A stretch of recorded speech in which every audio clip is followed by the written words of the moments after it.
context of white supremacy, Gus T Renegade, Justice, in for another program.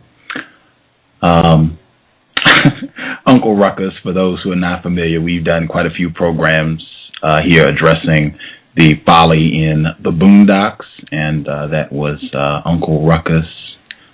Christmas is for children. I think he is very specific. Christmas is for white children. Thank you all for tuning in. Really excited about today's broadcast. Persistence, I said that a lot over the course of the run of this program. Persistence. A lot of the guests that I have wanted to have on the show, it has not been a first-time thing. Sometimes it has taken many attempts to get in touch with them, to actually get them on the program, many emails, many months. Persistence. Just like with white supremacy, the first effort to get rid of this thing has not been successful, but you keep plugging away. And that's what happened with this program. I got help from listeners as well. I have, as has been the case often, asked for help when you needed. Some of the folks who listen to the program, I think they knew of our guest for today's program or something, but they were able to help as well, kind of letting him know that I wanted him to come on the program and maybe, hopefully, putting in a good word for us. So thank you for the assistance. I'll most likely be asking again. And also before we get started with this program, we will be coming back directly following this broadcast. We'll have our roundtable on the film Zeitgeist, or the films, I should say, excuse me. Both of those films immediately following this broadcast. It'll be at 10 p.m. Eastern, 9 p.m. Central, and 7 p.m. Pacific. But the roundtable, and the way it will work, just call in if you want to participate in the discussion. Just dial in, and as soon as folks call in, I will open the lines up. It's not going to be Gus dominating the discussion. It will be us having dialogue about Zeitgeist. Both of the films, if you've seen the trailers for part 3, you can talk about that too, but that'll be coming up right after this broadcast. At any rate, our guest for the first program for Saturday, December 25th, 2010, he has authored more than one text dealing with how black people have been confused and retarded by the Christian religion. I think several listeners have requested that we discuss this matter. I think at least from what I have read, he does an outstanding job of connecting a lot of our confusion around so-called Christianity with slavery, earlier forms of racism, white supremacy, and how that has had a generational negative impact on black people. Some of the books that he's written, Holy Lockdown, Does the Church Limit Black Progress? His newest text, The New Doubting Thomas. Real pleasure to have him on the program. I was kind of joking when I asked if he would do a program with us on December 25th, and he said I don't celebrate all that foolishness, and I was like, I don't either. That's why I thought it would be great to have him on the program, and we have a pretty full switchboard already, so I suspected a lot of folks would be happy to hear from him. Our guest, Mr. Jeremiah Camara. Mr. Camara, are you there? Yes, I am. Outstanding. Thank you so much for sharing some of your Saturday evening with us. Really appreciate the opportunity to hear from you, sir. Oh, thank you very much, Gus. I'm glad to be here, and I'm glad you gave me the opportunity. For sure. The website, anyone listening, if you would like to get a copy of his work, you can go to holylockdown.com, holylockdown.com. It's linked if you're listening at Blog Talk Radio. You can just click his name, and it'll take you right to his website. He has a blog as well, so you can read some of his more recent posts, and you can purchase his outstanding material, holylockdown.com. Mr. Camara, if you would like to kind of tell our listeners anything about yourself, just so we have a better idea of who you are and the work that you do. No problem. Well, my name is Jeremiah Camara. I'm from Cincinnati, Ohio. I'm the author of the books Holy Lockdown, Does the Church Limit Black Progress, and also the new Thomas About Black Folks in Blind Belief. Early on, I was a frequent guest on the Michael Basin show, which kind of brought national attention, so I'm very appreciative for that. I'm born and raised in Cincinnati, Ohio. I'm also the creator of the newest series, a video mini-series called Slave Sermons, and which basically addresses a lot of the rhetoric that pours from the pulpits every Sunday that I feel is crippling us psychologically and contributing to our psychological demise. Back in 1990, I believe, I created a video documentary entitled Psychological Wars, which examined the subliminal messages in sitcoms, cartoons, and commercials that negatively impacted the psyche of African Americans. It was endorsed by Naeem Akbar and Jawanza Kunjufu. And I have a publishing company, which is 12 House Publishing, based here in Atlanta, Georgia. And I'm currently working on a documentary. I guess it would be in the line of Religionless, if anyone has seen that, by Bill Maher. But it's going to be focused more around black people, because we do have a very unique and different dynamic when it comes to religion that most people who were not raised in black households would definitely not be able to relate to. Wow. Okay. For listeners who have not seen you, you are a black male, is that correct? Yes, sir. Okay. Outstanding. This program, the C.O.W.S, Context of White Supremacy, I have unfortunately concluded that we are in a global system of racism, white supremacy. I use those two terms interchangeably, use the exact same definition for both terms. That definition is as follows: a global system of people who classify themselves as white and are dedicated to abusing and or subjugating everyone in the known universe whom they classify as not white. Do you believe that such a system exists, and do you think that is an accurate definition? Well, I do. I think that system exists. You know, when we look at this whole, we can only base it, though, on a global level, because those are the people that are, pulling the strings. When we look at these euphemisms out here of New World Order and all of that kind of stuff, those are just basically, like I said, euphemisms that really are describing the power structures that are currently in the hands of the British Empire and the American Empire, and they want to preserve that. They had the saying that the sun never sets on the British Empire, and they want to continue with that legacy. And everywhere you go around the world, you have traces of European dominance. One of the most basic questions you can ask is, in Rome, when you go to the Vatican, you see all this gold that's in the Vatican. Gold is not indigenous to Rome, so how do they get it? So they want to maintain that dominance. So I definitely would agree with that. It's just I think it's also been described as an Anglo-American agenda that they want to uphold. And so they will do anything in their power in order to keep it. It's a matter of their survival. And it's just a whole system that's created and designed to keep the white power structure, the white power equation of white over non-white. So, yeah, I would say I have to agree with that.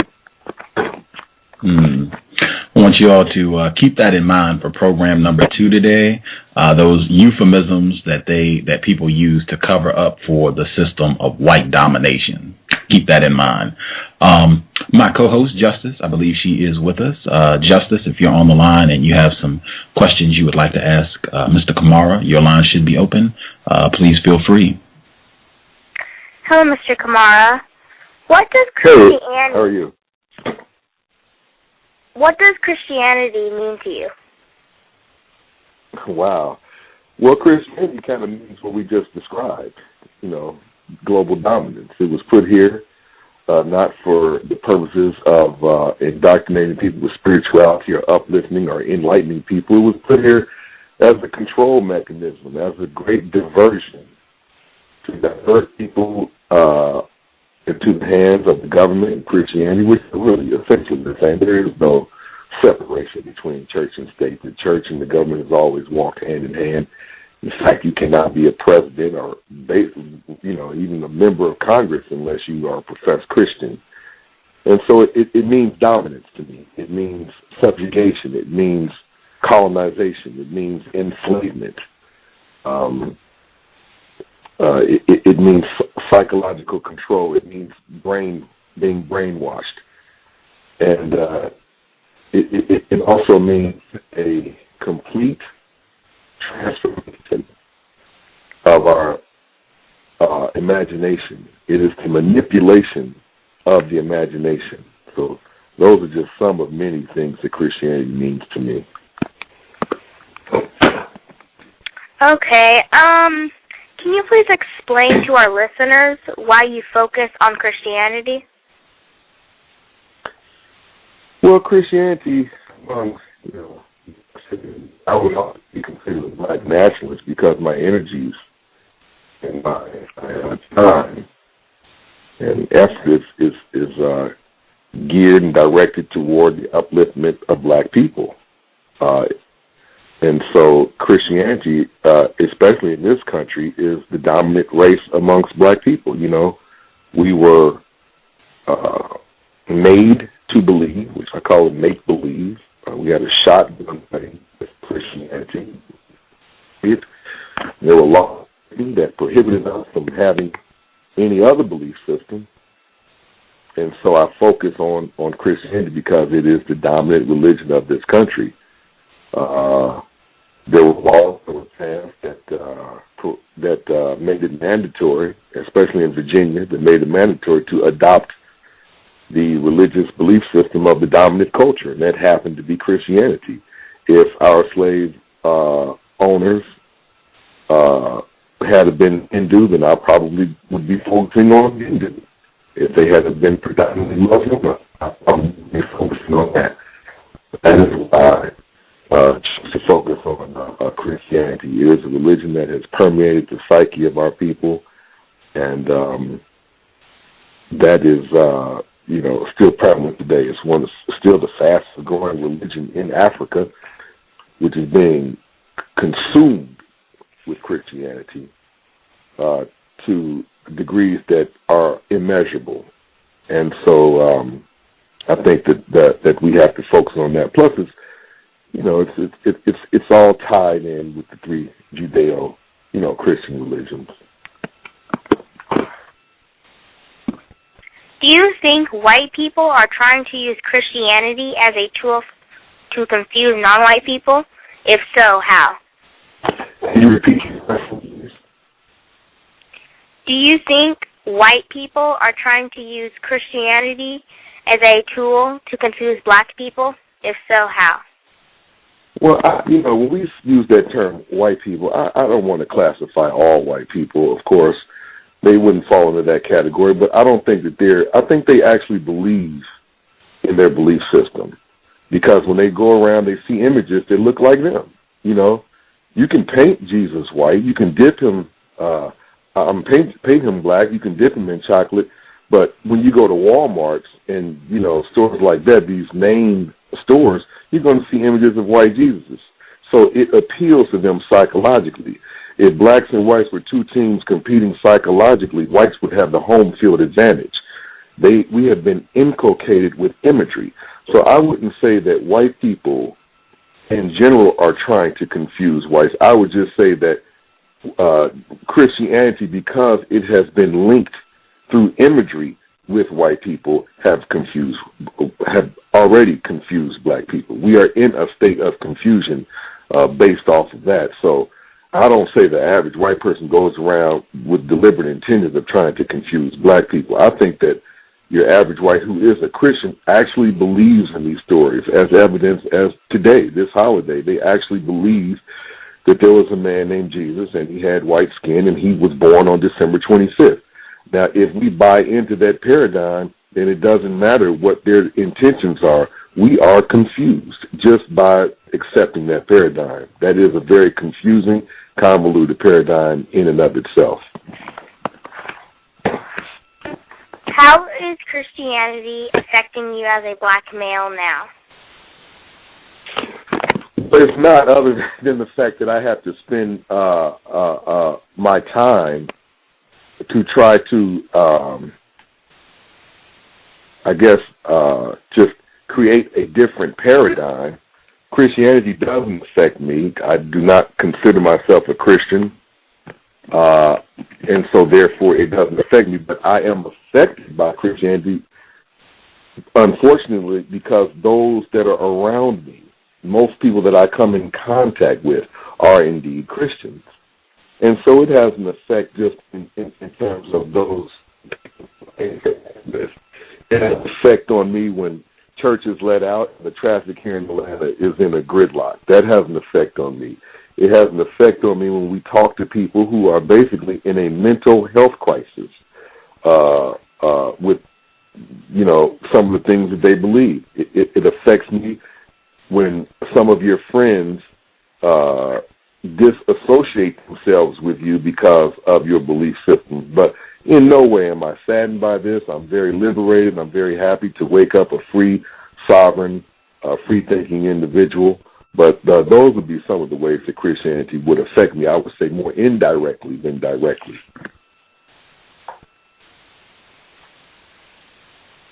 Thank you. Context of white supremacy. I guess it would be correct for me to start my questions. December 25th, can you talk about the psychological impact, spiritual debt, if you will, of celebrating so-called Christmas? And I think that's kind of a double whammy, the birth of Jesus, so you're worshiping one white person, and then you got Santa Claus in there too, another white person. Well, I don't think we look into it that deeply, because if we did, we would recognize that they're one and the same people. They both know when we're sleeping. They both know when we're awake. They both reward us and determine whether we have been naughty or nice. They both give us gifts. We have to wait on both of them. They both are characters that we've never seen. They both are fictionalized characters. Neither one are historical characters. So they're really one and the same. And so, when we look at this debt, neither one of them are basically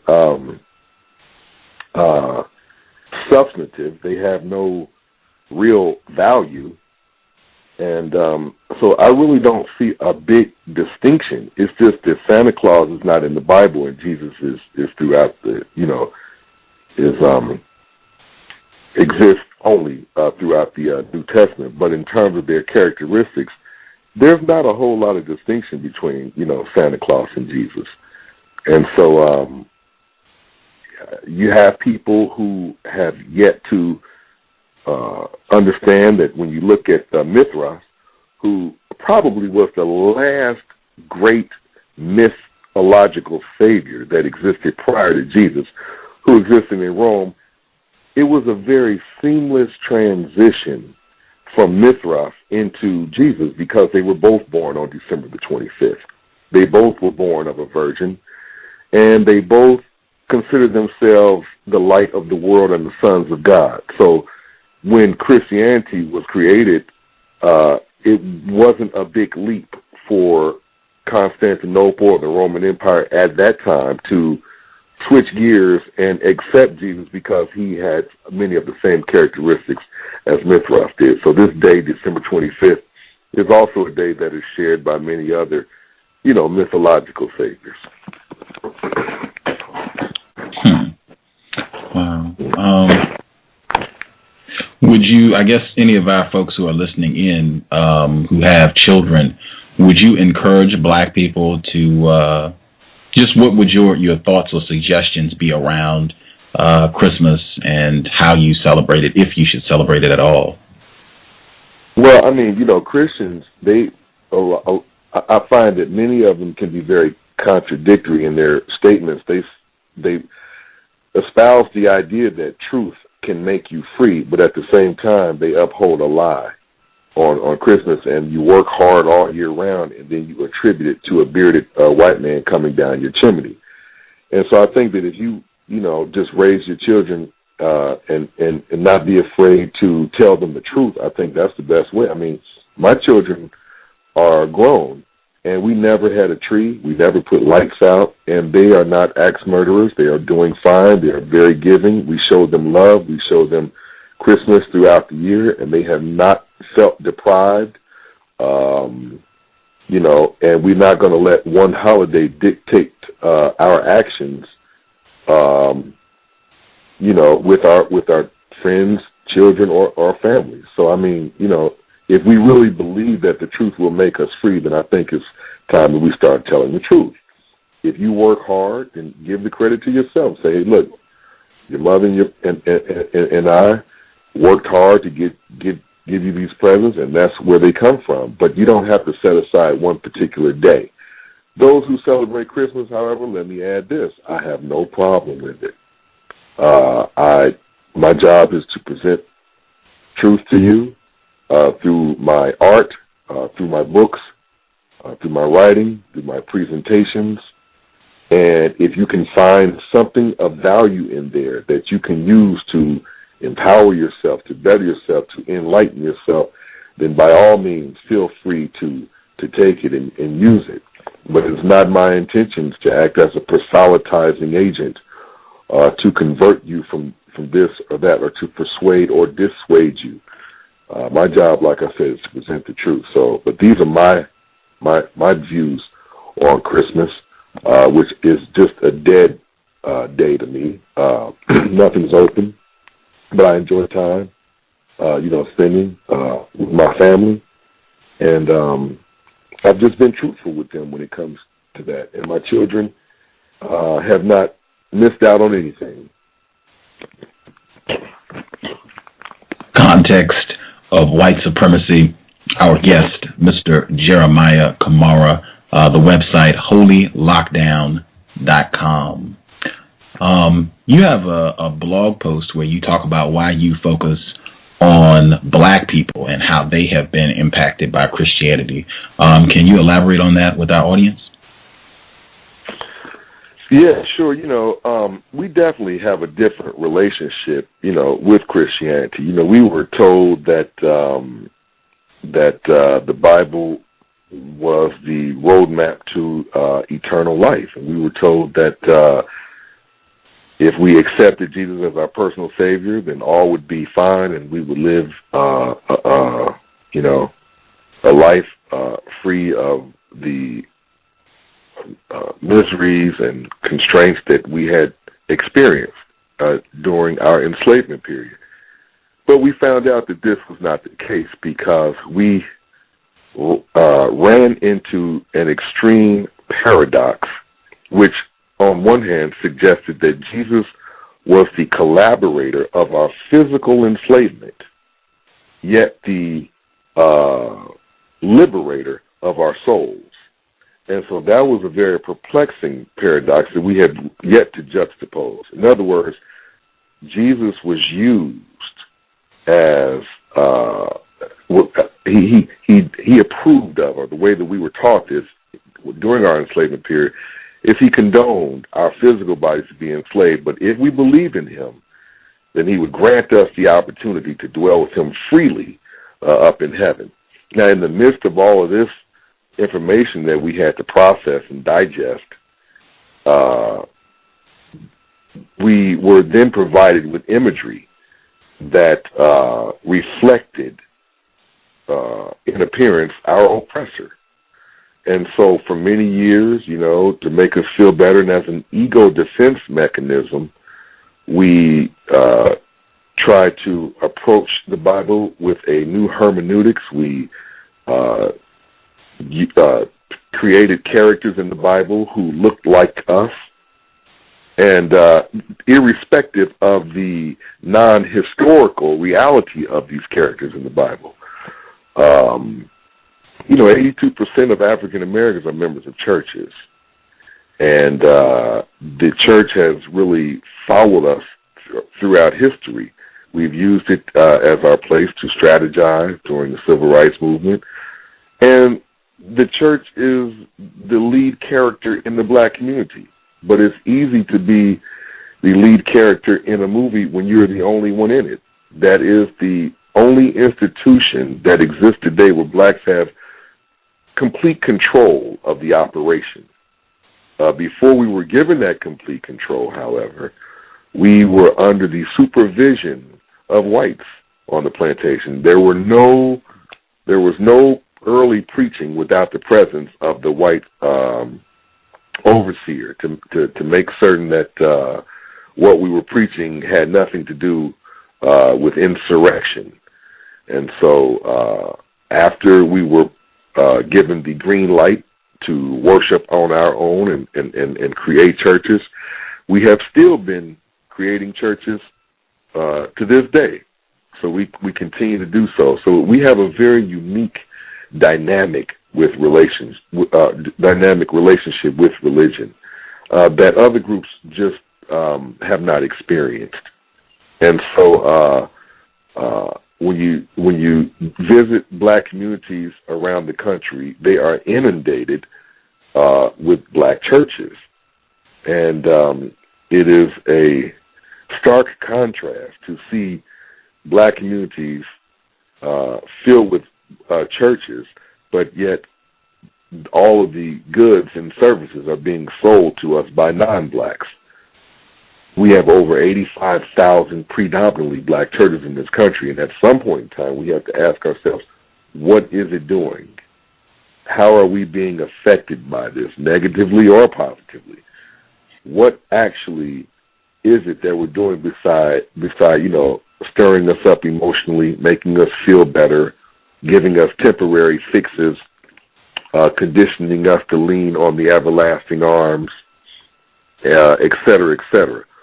What tangible or empirical evidence can we point to the church's effectiveness from a collective standpoint? And there's very little to show for. Or put it like this, our praise is definitely not commensurate with our productivity.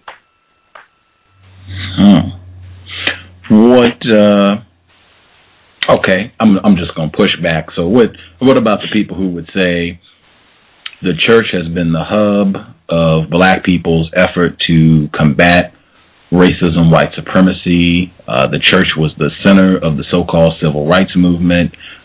Many ministers, members of the African-American church, black church, have played a prominent role in just working to help and aid black people in general. What would your response be to that? Well, I mean, first of all, I mentioned some of that in my last comment. The church was all we had. What other institution, do we have? When you were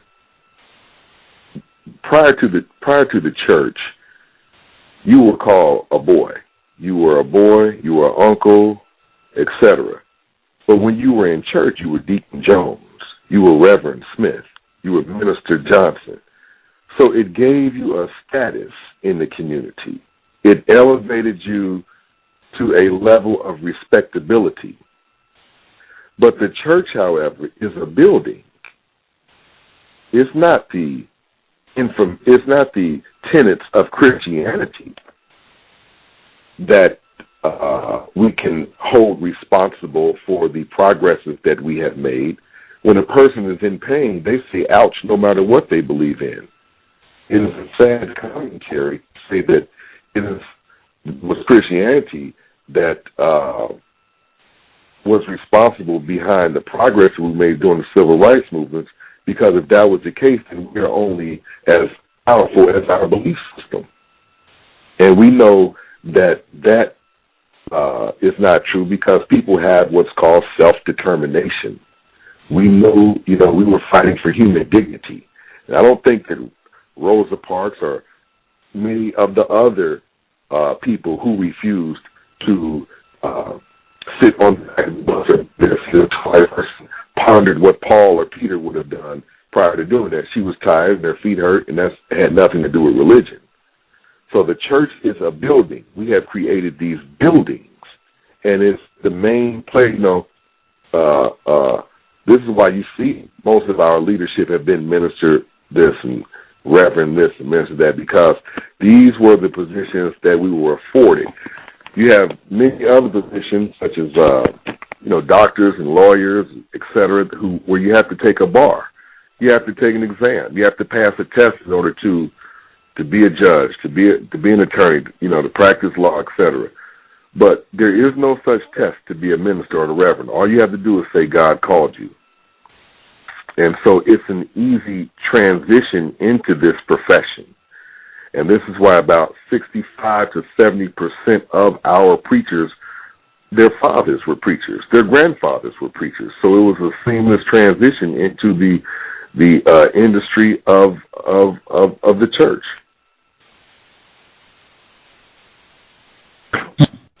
Okay, I know, because black people they'll fight hard to defend white Jesus. So what if the person still came back and they said, well, Christianity and the good book and our faith, that's the only thing that has sustained us. That's what kept us from being a broken people during slavery, and that's how we were able to survive. We put our faith in the good book and, Jesus and Christianity. That's what's got us through. I would say I definitely agree with that. I understand where you're coming from. You had to construct mountains of hope in order to allay your predicament.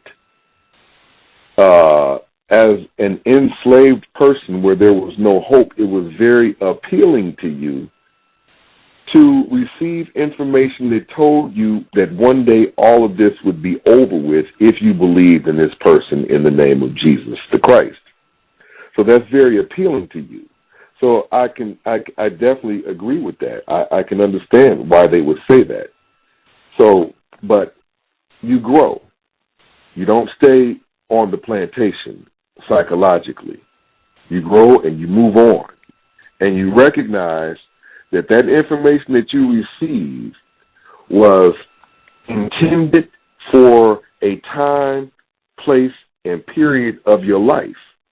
And now that you are no longer physically enshackled and have a longer leash, so to speak, and more mobility, physical mobility, it is time now that you shift your paradigm into more fruitful and productive doctrine that can empower you more than to a greater degree than what Christianity has.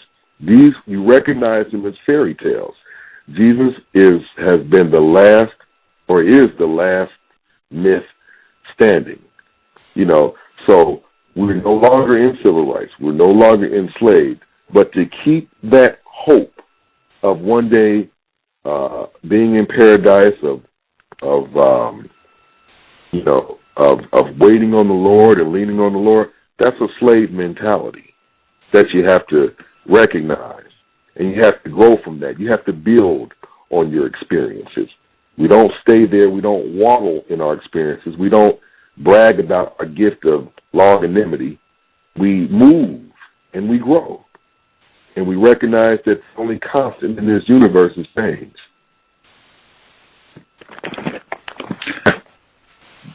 Author Jeremiah Camara, the website holylockdown.com. Context of white supremacy. Justice, if you have some questions you would like to ask Mr. Camara, your line is open. On one of your web pages, God Cannot Lie, what does that mean and how did you come up with that title? Well, first of all, let me say that the website is under construction, and I say that because there are many things that are going to be added on this. In fact, if you check back to this, I want to just implore our listeners to check back in about a week because there will be a lot added. The slave sermons, many movie episodes that I have not propagated on the page yet. But if you go to YouTube and you put Jeremiah Camara in and then slave sermons, or maybe even slave sermons, there are 16 episodes I think are worth watching that will be propagated on the website.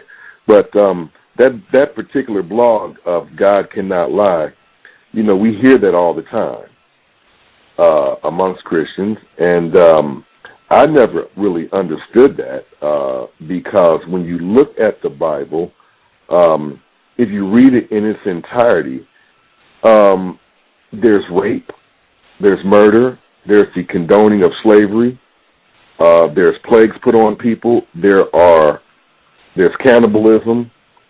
It's just one of the bloodiest books that you can ever read. All you have to do is sit down and look at that. So if God is capable of orchestrating all of these atrocious acts toward the humanity that he allegedly created, then he's also quite capable of lying, which would be a misdemeanor when compared to some of the other behavior that this biblical God seems to enjoy partaking in. So I don't see that as a lie to be something that is impossible for the God of the Bible to do, when in fact he can, burn villages and order the destruction of women and children, and stand by these things. So why would lying, be such an impossibility? And I just never understood that. So I just, posted just a little mini blog on that subject.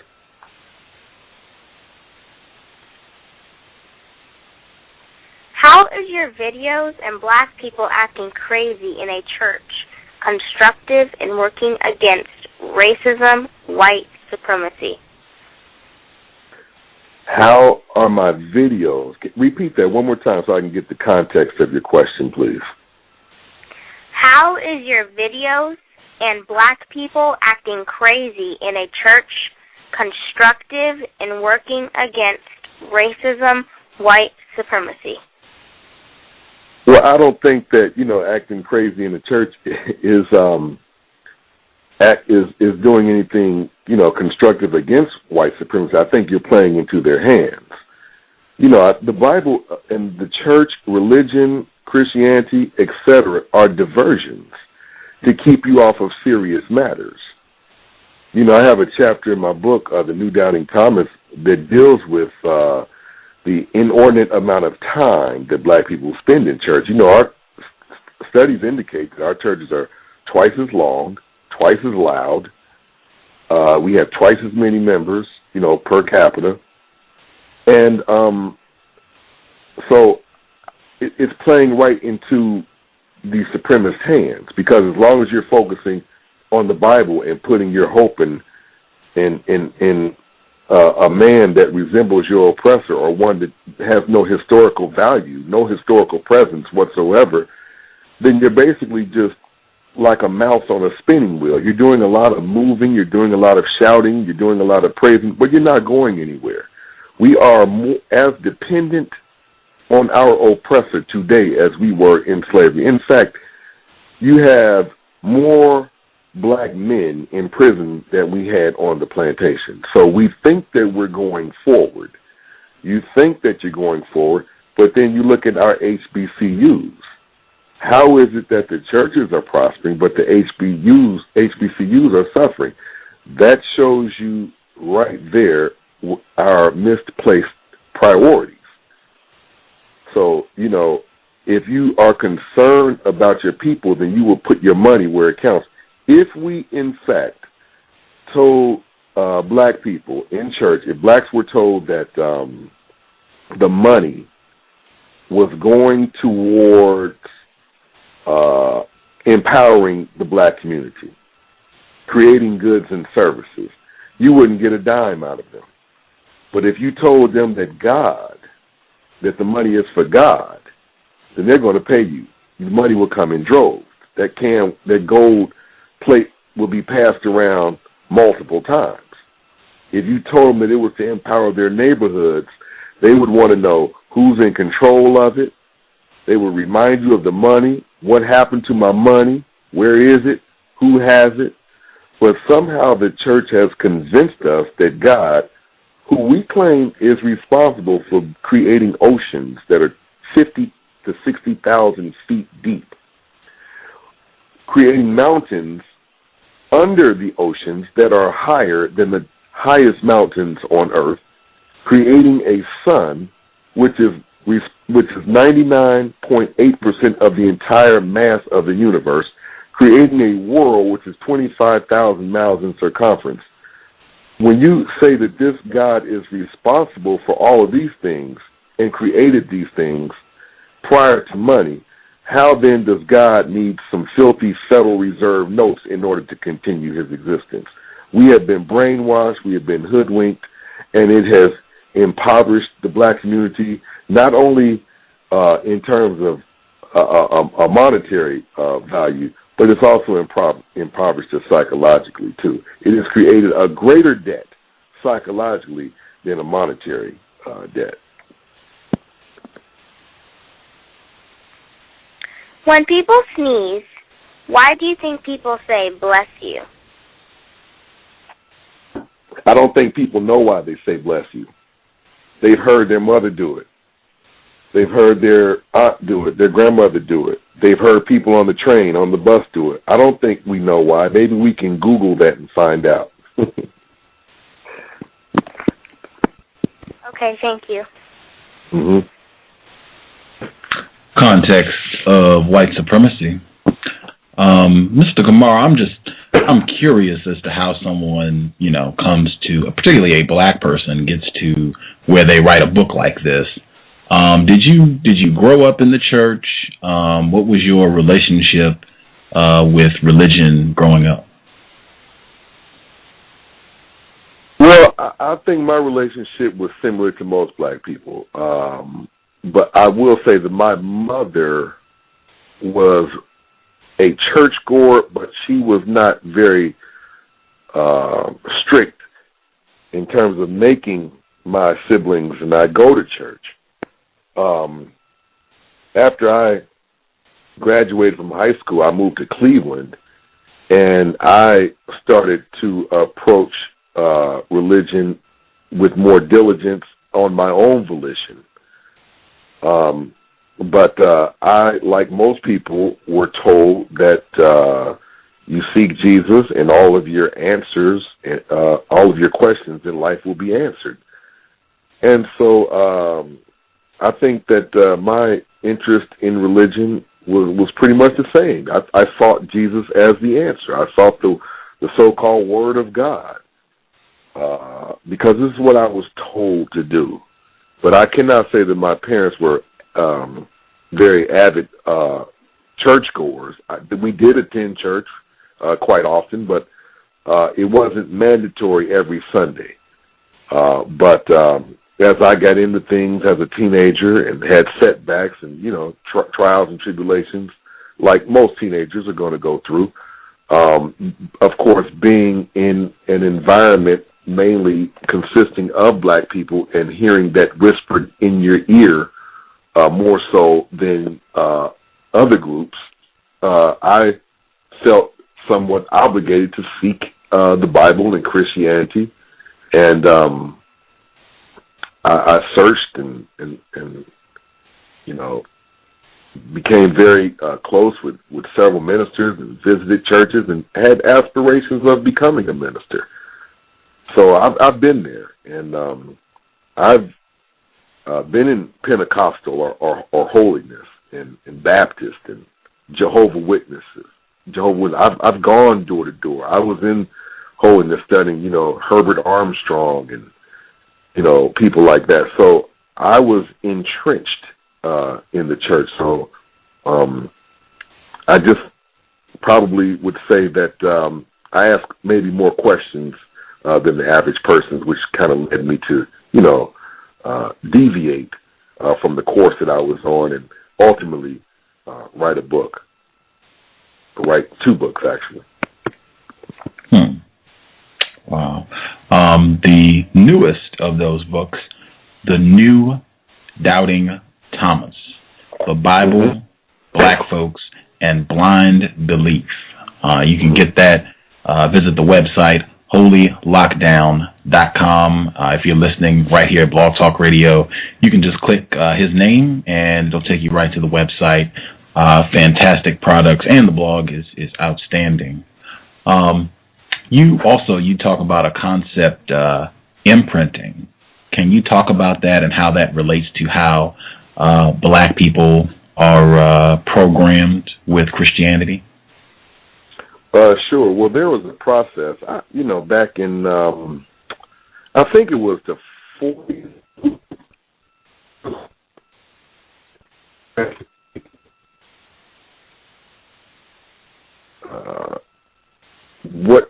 There was an experiment that was done. This experiment Conrad Lorenz. And what he did was he divided 2 groups of geese eggs, and he placed and when they hatched, when one of the group eggs hatched, it was replaced with a natural mother.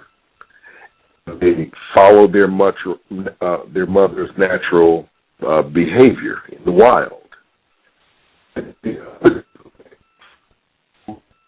Not present with their mother, absent from their mother, were hatched, but then they were exposed to Conrad Lorenz.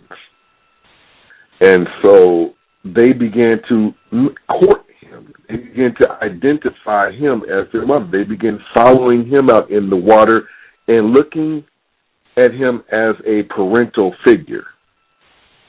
And so this process is called imprinting. And so this is what has basically happened to Black people after and during our enslavement period, irrespective of our belief system that was brought over from Africa, or many people that were enslaved here in this country were also indigenous to America. Our system of belief, whether it be, animism or Islam or any other traditional belief system, was kicked to the side, and we were presented with a goose, so to speak, in the form of Jesus. And after 1830, when most Black people were native born, that was the first image that we saw. And so we followed Jesus because this is the only Savior that we had been introduced to. The process of converting Black people reached its height in about 1760. And then by 1830, most Blacks, as I said, were native born. And so the process was incomplete. So we followed Jesus, and we looked to Jesus as our paternal Savior, and we've been following him ever since without realizing that Jesus is not our natural Father. It is not our natural inclination to follow an oppressor-created deity into the water, into the church, into the trees, into any avenue that it may lead you. It is unnatural, and as I stated, we have been inculcated with this doctrine, with this belief system, with this ideology, and it has crippled us psychologically. It has disarmed us. It has disempowered us. It has made us dependent upon the supernatural. It has created the greatest diversion that the world has ever known.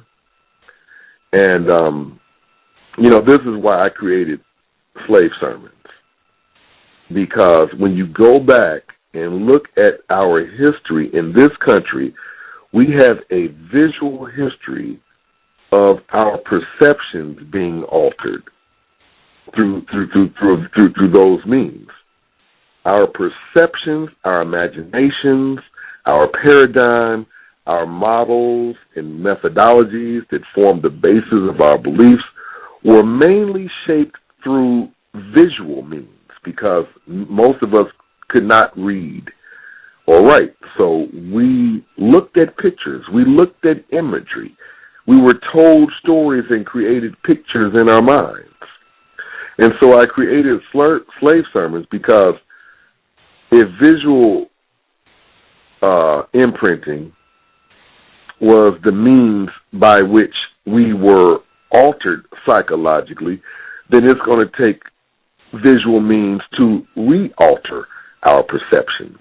And so I wanted to give something that someone could see, we can look at. We can actually reduce the ubiquitous they. They bring the drugs over. They fly the planes over. They do this and they do that to us. Well, no longer do we have to do that. You can look at slave sermons and see the preacher and call him by name and add him to the list of those people who are amongst our greatest contributors to our psychological demise.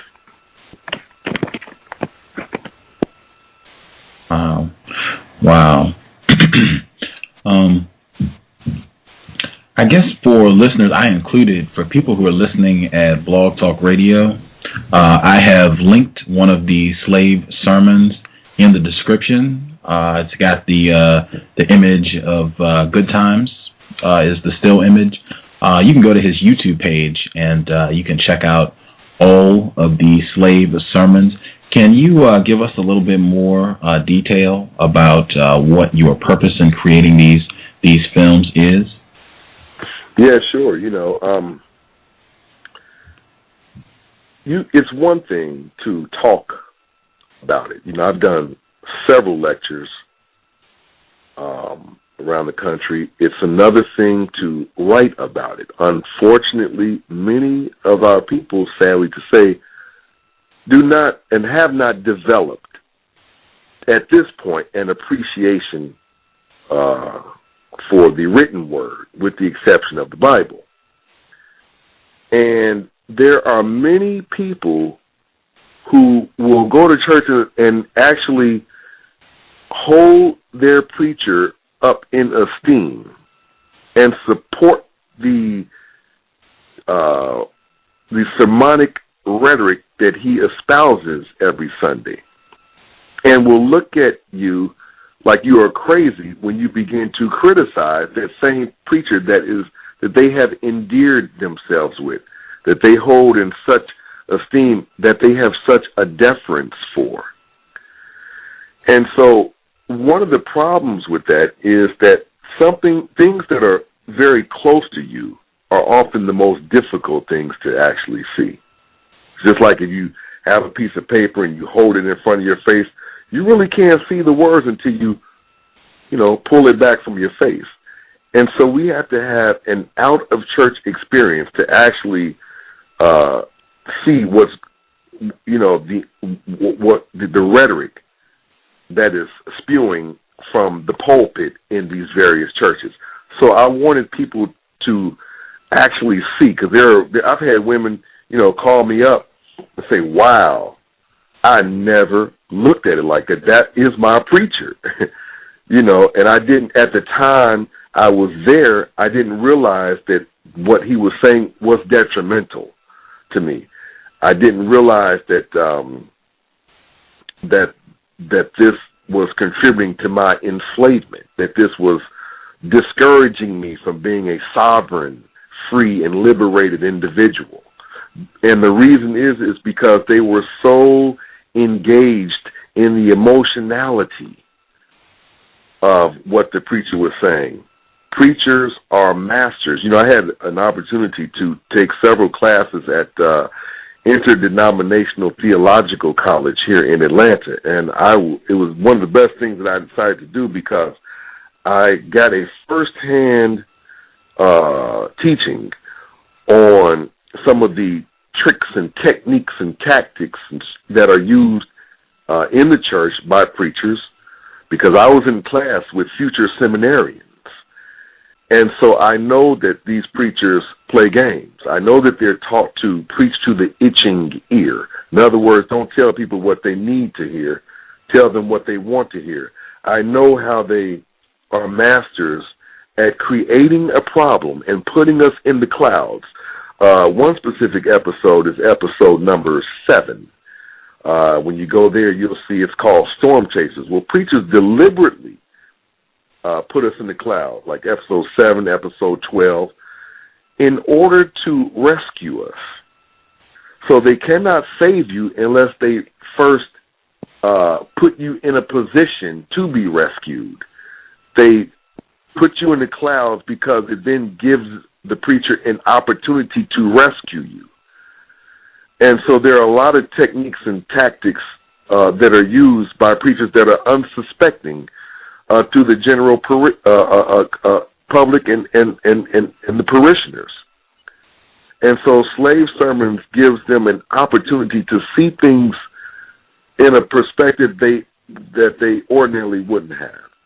And so I thought it was necessary to give visual examples. It's one thing, like I said, to talk about it, to lecture on it. Another thing to write about it. It's entirely an entirely different experience to actually see what's going on in the church. Context of white supremacy. I know in some of these slave sermons videos, you talk about it, and I think this is all related to how Christianity cultivates amongst black people a mentality of dependency, particularly dependency on the supernatural. And you talk about how Christianity uses a lot of pastoral language, preacher rhetoric. Can you break down some other elements of what this preacher rhetoric is and how it works? Well, there's certain language, and they all.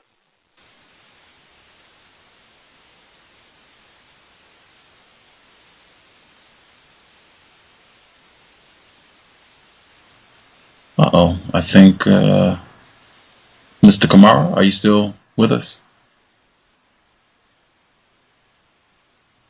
Oh, we lost Mr. Camara.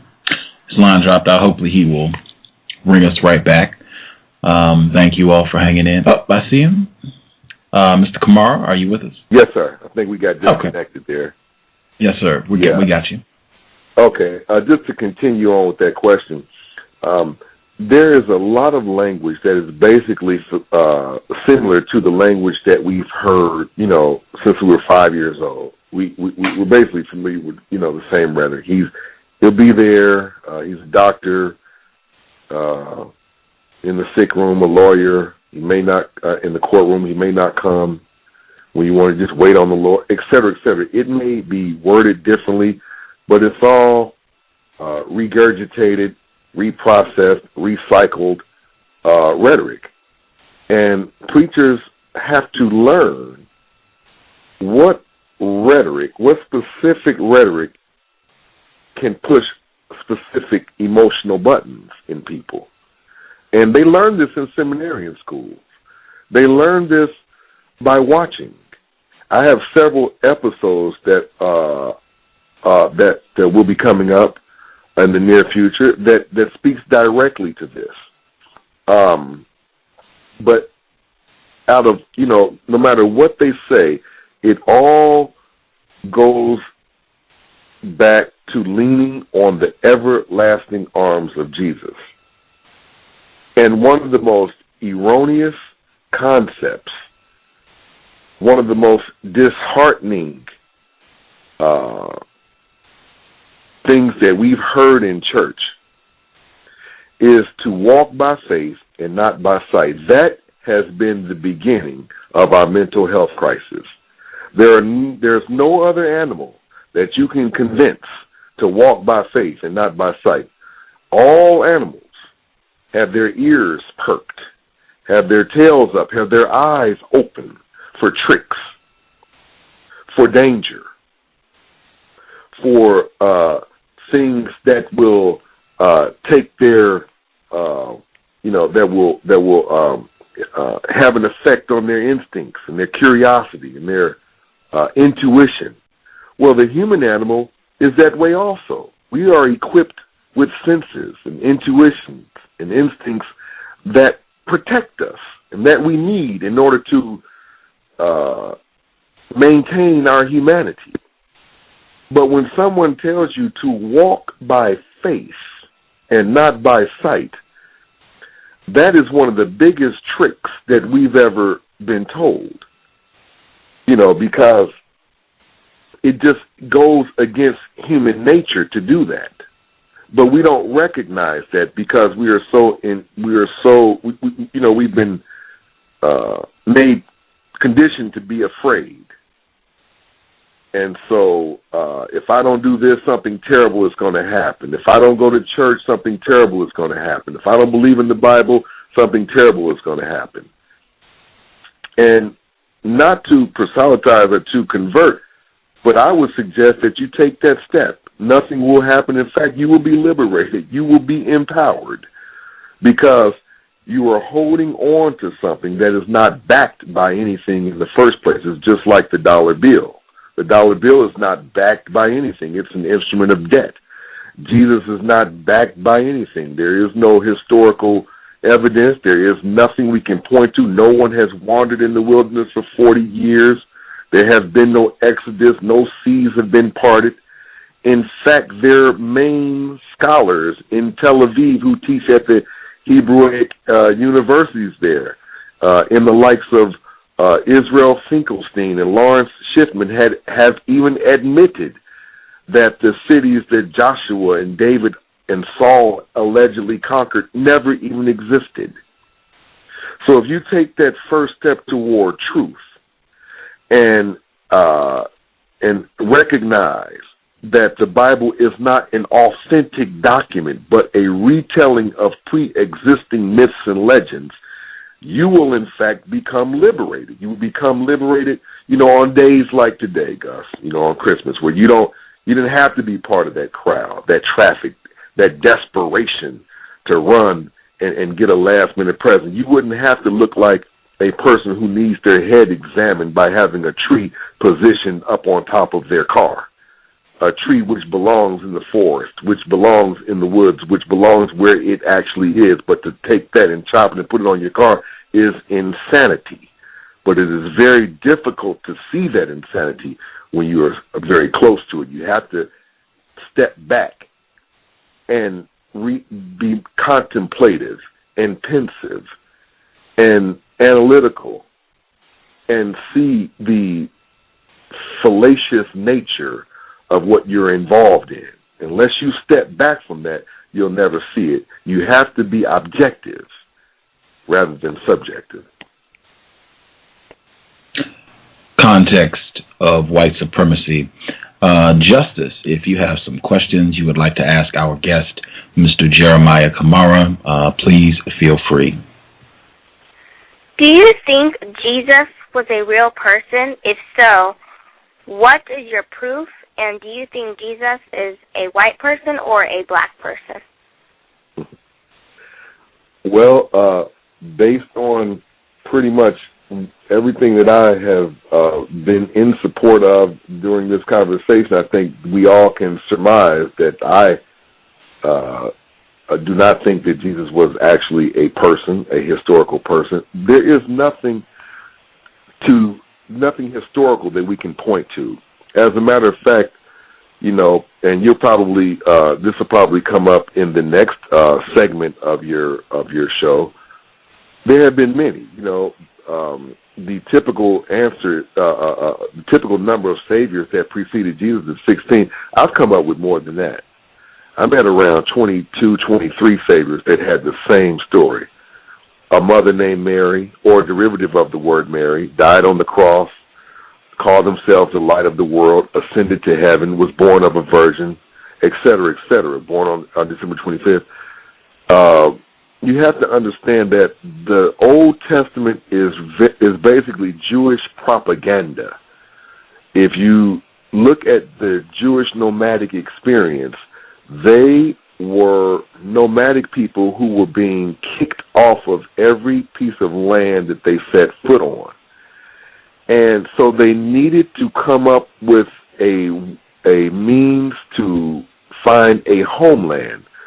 So they conjured up a mean-spirited God in classic propagandist fashion that would send a clear signal to all those who would continue to evict them that if you strike your hand against us, our God will strike you down.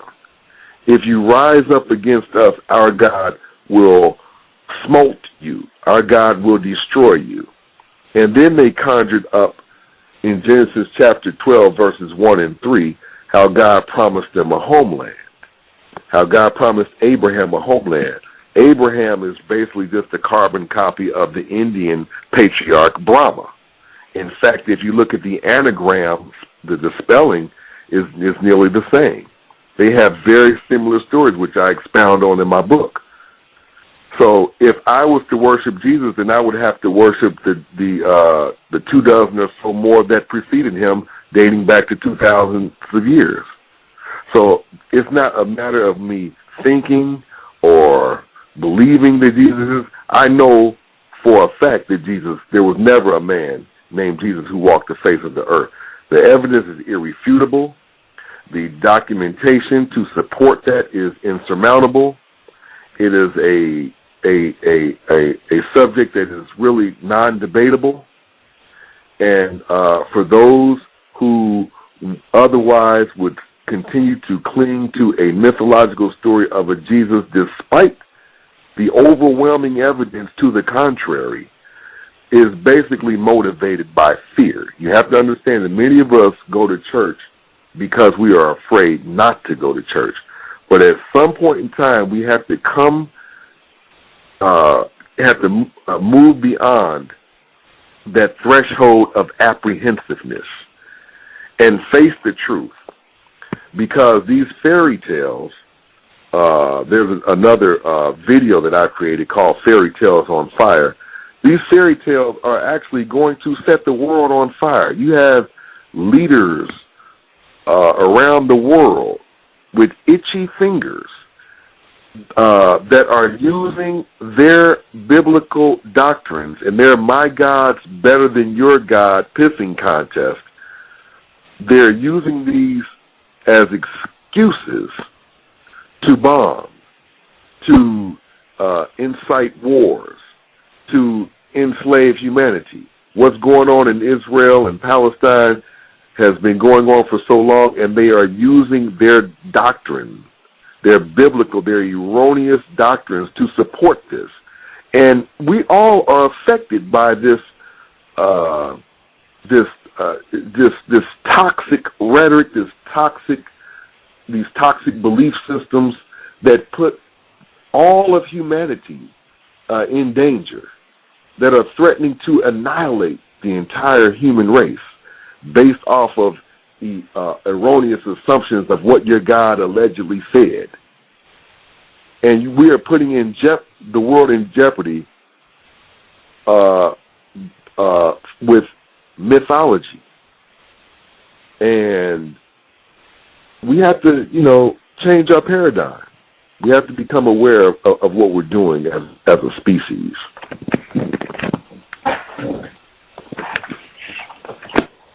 And is Jesus? Do you think that Jesus is white or black? Well, I think I've answered that. He's neither. Oh, okay. What are some things black people can do to help replace white supremacy with justice? You said to help embrace white supremacy with justice? What are some things black people can do to help replace white supremacy with justice? Well, I think the main thing that we can do is to reduce our dependency on the establishment. That's one of the main things that you can do. You know, cut the television off, read more, try to be more fuel efficient, get smaller cars, so you won't have to be dependent on these big oil guys. Stop taking out loans every 5 minutes, student loans, because you have to remember, I'm not against education, but before you spend all of these thousands of dollars, first understand that these are profit-driven institutions. Quit, all these loans and refining and big car loans and living above your means. Reduce the dependency that you have on the establishment. That is one of the greatest things that you can do. One of the greatest moves that we have ever made as a people that is so underrated and that flies so far under the radar that our leaders never seem to have learned from it, and whenever we are faced with a crisis, we continue to fail to revisit this very wonderful, unique, and powerful strategy. And I'm speaking of the Montgomery bus boycott. We have to be cognizant of where we put our dollars. If you have a complaint, don't spend your money there. We don't necessarily have to be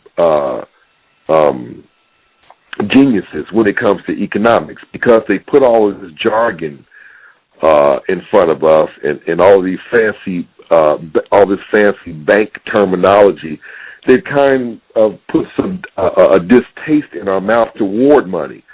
But you don't have to be a scientist, an economics scientist or an economics major in order to be effective economically. You just have to be cognizant of where you put your money. Don't continue to enslave yourself with all of the loans that you take out. If you cannot buy it with cash, if you can wait, by all means wait until you can afford it with cash instead of taking out loans, because this establishment has two big fangs. And one of those fangs has taxes on it, and the other fang has interest, and that's how they suck the blood of our people. But we allow them to suck our blood because we live above our means. We buy expensive cars because it's not very important how we're doing financially as it is how we're perceived financially. A lot of people live for that perception. They are trying to elicit or solicit a response from you. Wow, this is a pretty car. Wow, this is a big house. Wow, those are nice clothes. And this is what we live for.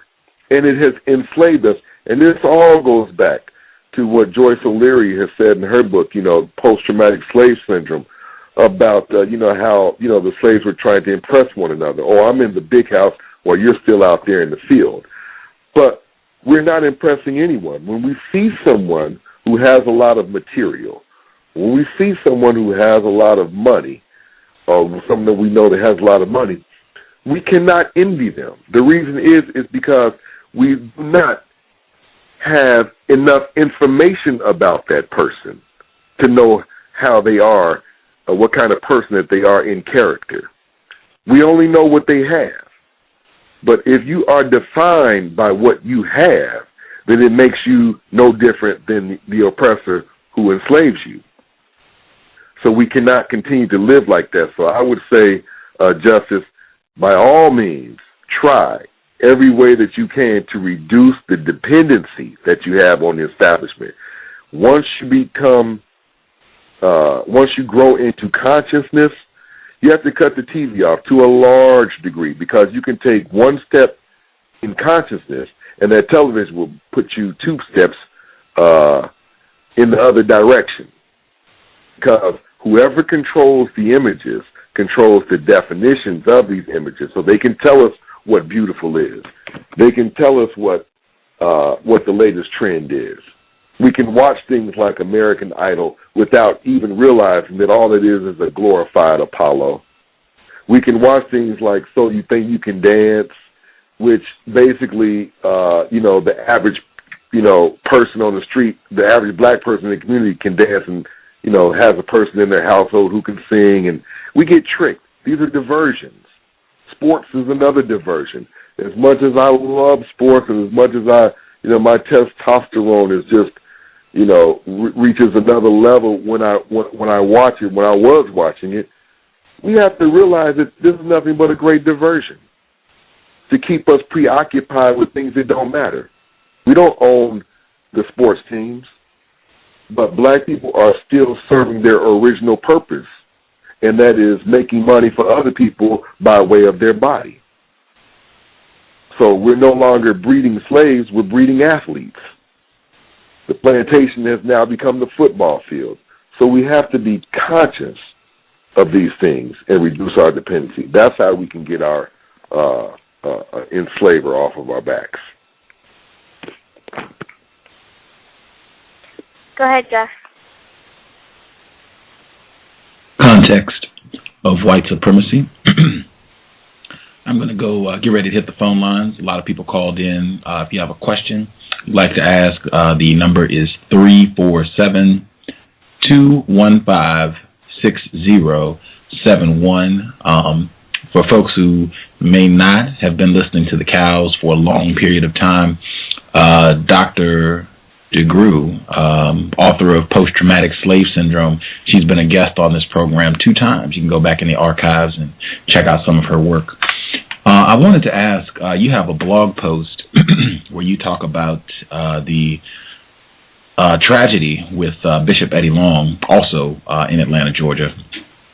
And you wrote down, this is directly from your blog, black men heavily involved in the church and possessing a great love for Jesus are subjecting themselves to an effeminizing element of society. Jesus is often presented as a tender, sweet man in a long robe who's forgiving and all-inclusive. Ultimately, the underlying message in the black church is to lean on the everlasting arms of Jesus. As a heterosexual man, it is challenging to commit to the idea of placing oneself in the arms of another man, even if that man is a perceived savior. Sometimes a man must go into the eye of the storm to solve his problems. Encouraging black men to lay their burdens in the lap of Jesus has offered black men an escape from the reality of their situations, seeking comfort, shelter, and protection from a mythological figure be seen as a turnoff for strong men with lofty aspirations. Can you elaborate on how the Christian church can effeminize black males? Well, Gus, when we visit churches, we often see, things that are very partial to the elderly people and women. We see the long, pretty gowns of the choir. The choir is usually singing songs in a minor key for all those musicians out there. We know about minor keys. They're very sad and somber. And we see the nice floral arrangement. And then the preacher is constantly talking about overcoming something through trusting and through leaning on Jesus and through trusting in God, et cetera, et cetera. So it's very appealing for women, especially black women who are, 70% of our parents are doing, single mothers, single parent homes. 70% of our homes are headed by women. So this is appealing to them because they don't have a physical man there, so they need some type of man, and often it becomes, takes the form of the preacher, or it takes the form of Jesus. You've had, women say, I don't need a man. All I need is Jesus. I mean, this is very common amongst churchgoers. This speaks directly to the mental health crisis that we are experiencing. And so as far as the elderly, like I said, we leave grandma in her grace. I do not try to change them. Remember now, they fed us pork because they loved us. They wanted to see us full because that was the information that they had at the time. But once you get information where you realize that pork is detrimental, it's full of cholesterol, will clog your arteries, et cetera, then you stop eating it. And the pork can be in the form of the preacher rhetoric. It can be in the form of a natural a pig. Anything that represents poison, you stay away from. So you have to move. You have to grow. If the goal of the church is to make us better, then when do we graduate?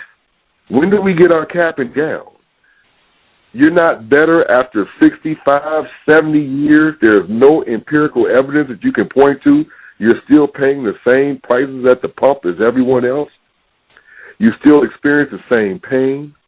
Your bills have not lessened. You are just as much enslaved to the establishment as the average person or the non-believer or the atheist, etc.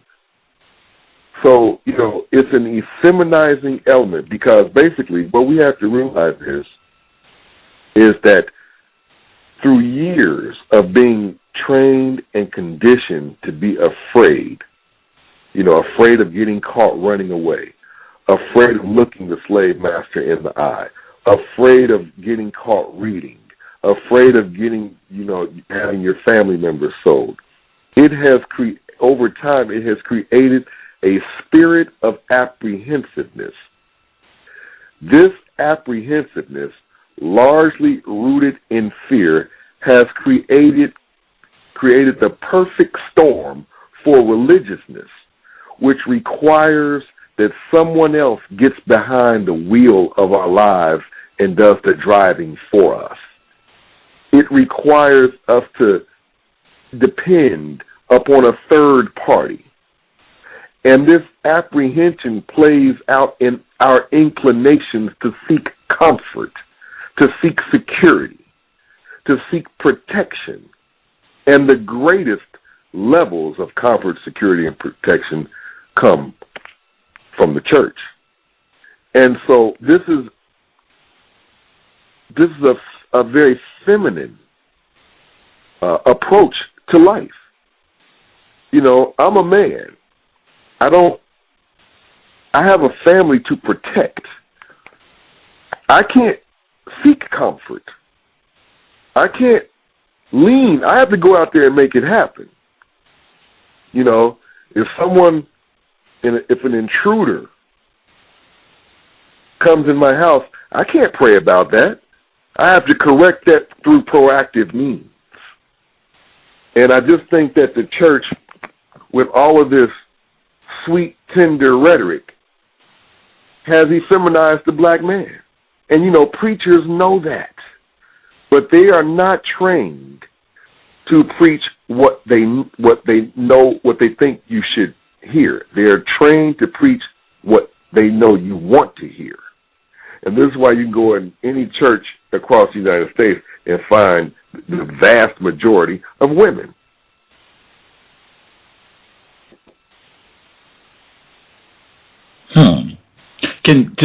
Can you elaborate on that, why you find the vast majority of females? Well, like I said, Gus, it's appealing to them. They want to be protected. They want to be secure. That's human nature. That's a woman's nature, to want to be secure. Women will marry a man if she feels that man will offer her some security. Men, on the other hand, generally speaking, there are always exceptions, but generally speaking, I'm not going to marry a woman for security. We will marry her based on how appealing she is to us. Like they say, men love who they are attracted to. Women are attracted to who they love. So it's a different dynamic with us. We're very visually driven. But a woman, if you're paying her bills, she'll stay with you for a lifetime. And that's understandable because she is weaker physically. She's smaller physically. Not less, just smaller physically. So therefore, it is very natural for her to want to seek comfort and seek protection. Being secure is a very natural response from a woman. And the church is perceived as the place that you go and get, solace from. It is a shelter from the storms of life. Now, mind you, many of these storms in life you have never really experienced. But the preacher is so adept at making you believe that you are having all of these atrocities in life without realizing that there is not a human being of significant age who has not experienced problems and who will not continue to experience problems. It is the ebb and flow and the vicissitudes of everyday life.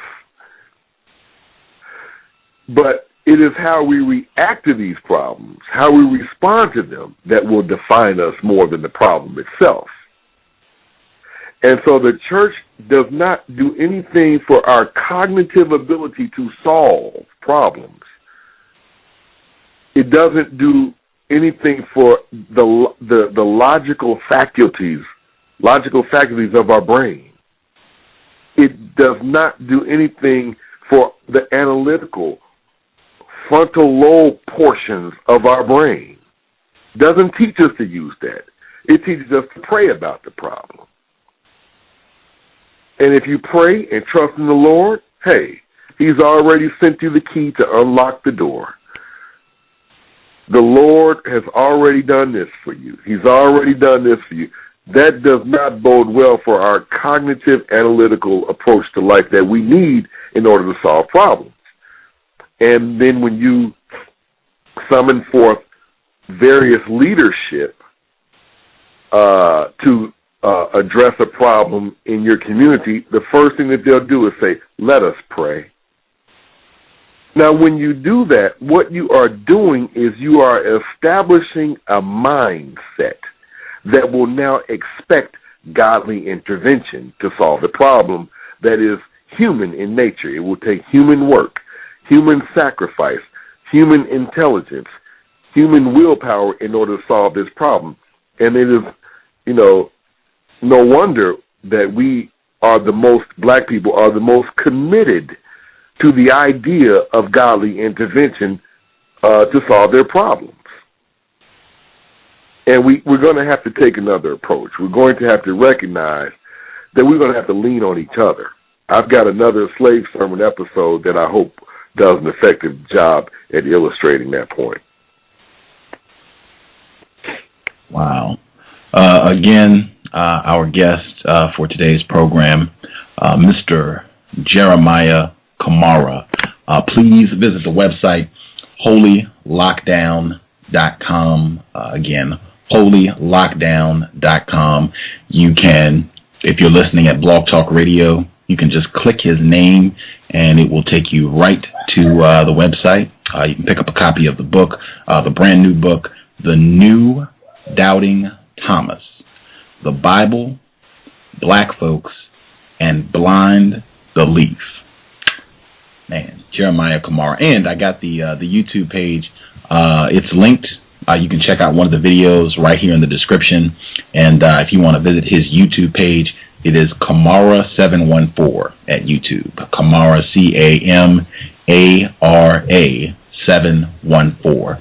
And you can look at all of the videos, and hopefully you'll get to see the brand new slave sermons coming up soon. Is it acceptable if we take a few calls, Mr. Camara? No question. And I also want to just remind people that when they go to the website, that it is wholly incomplete, and I would just want to encourage them to please revisit it in about a week.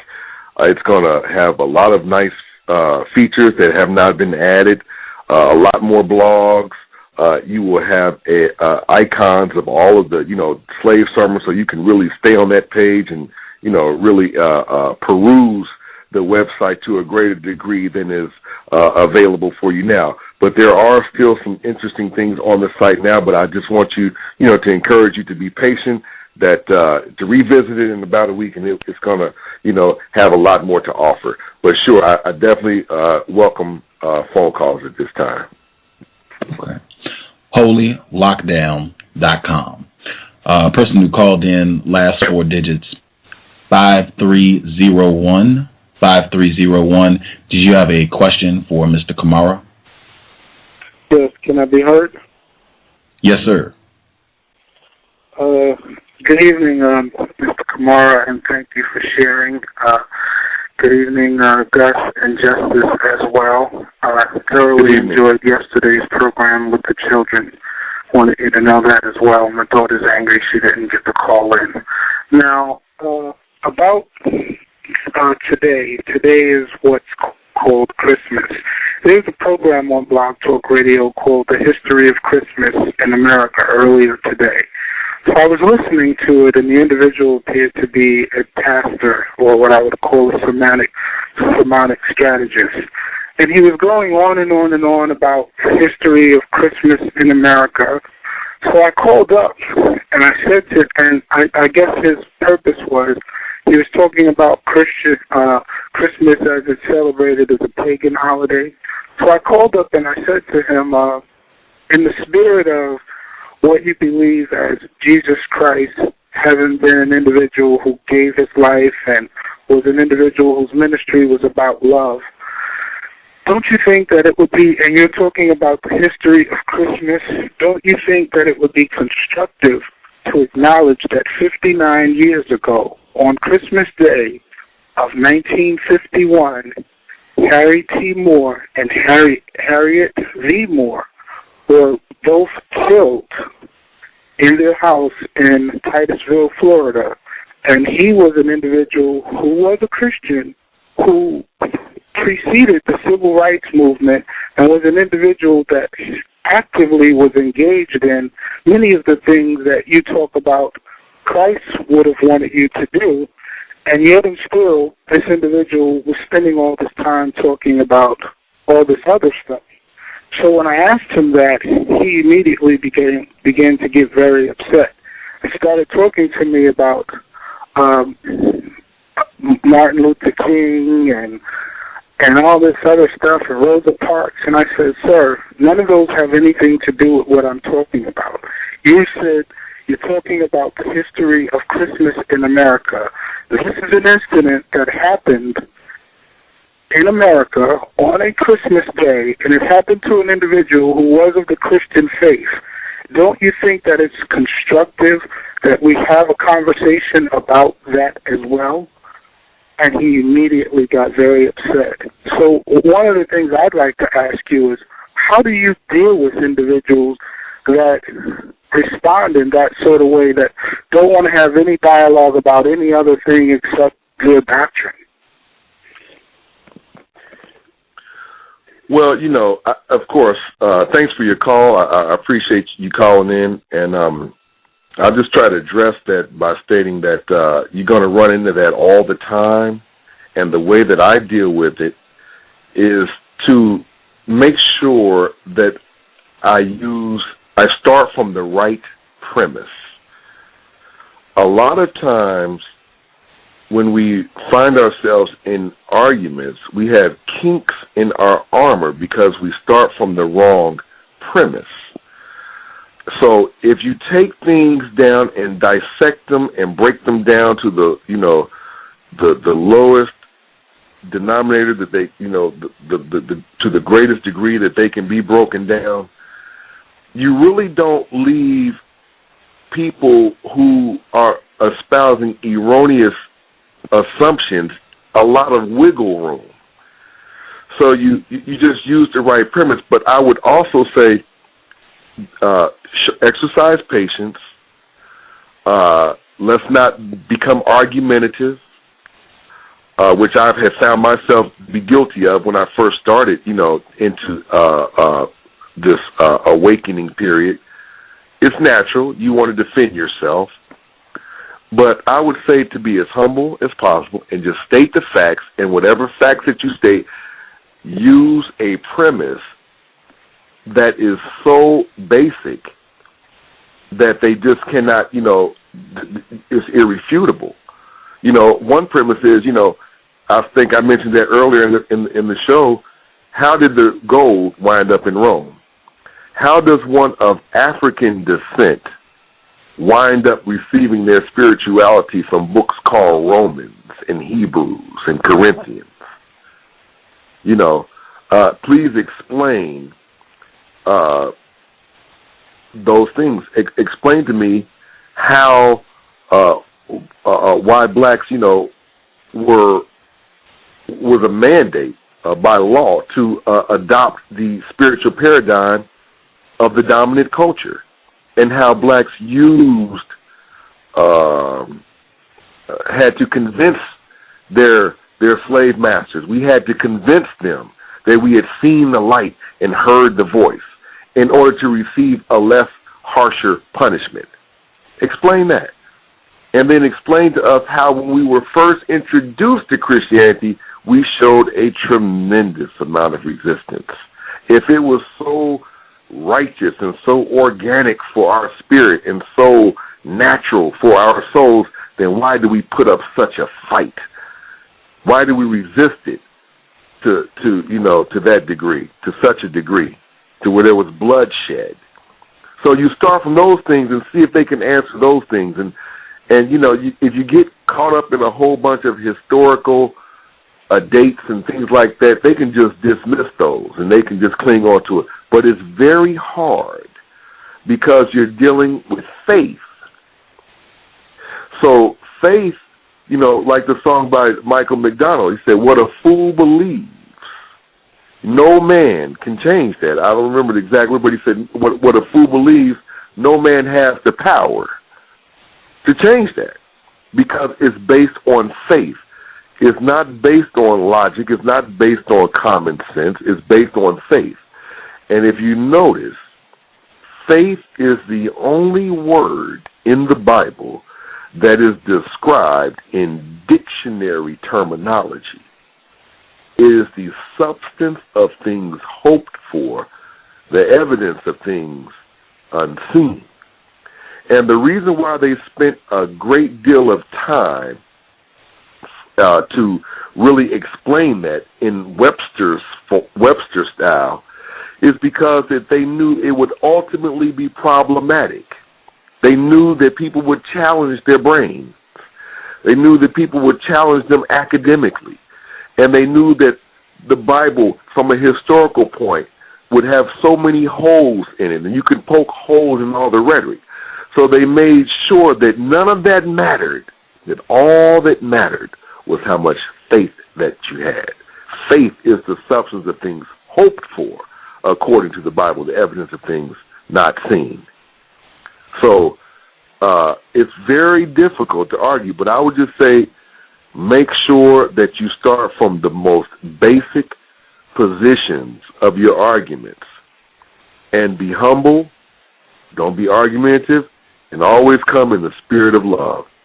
Because if we do otherwise, people that know the truth, people who are enlightened, then we will justify their preconceived notions about us in the first place, that we start wars, that we are savages, that our families are broken, which is not only untrue, but is erroneous in and of itself. So I hope I've answered your question.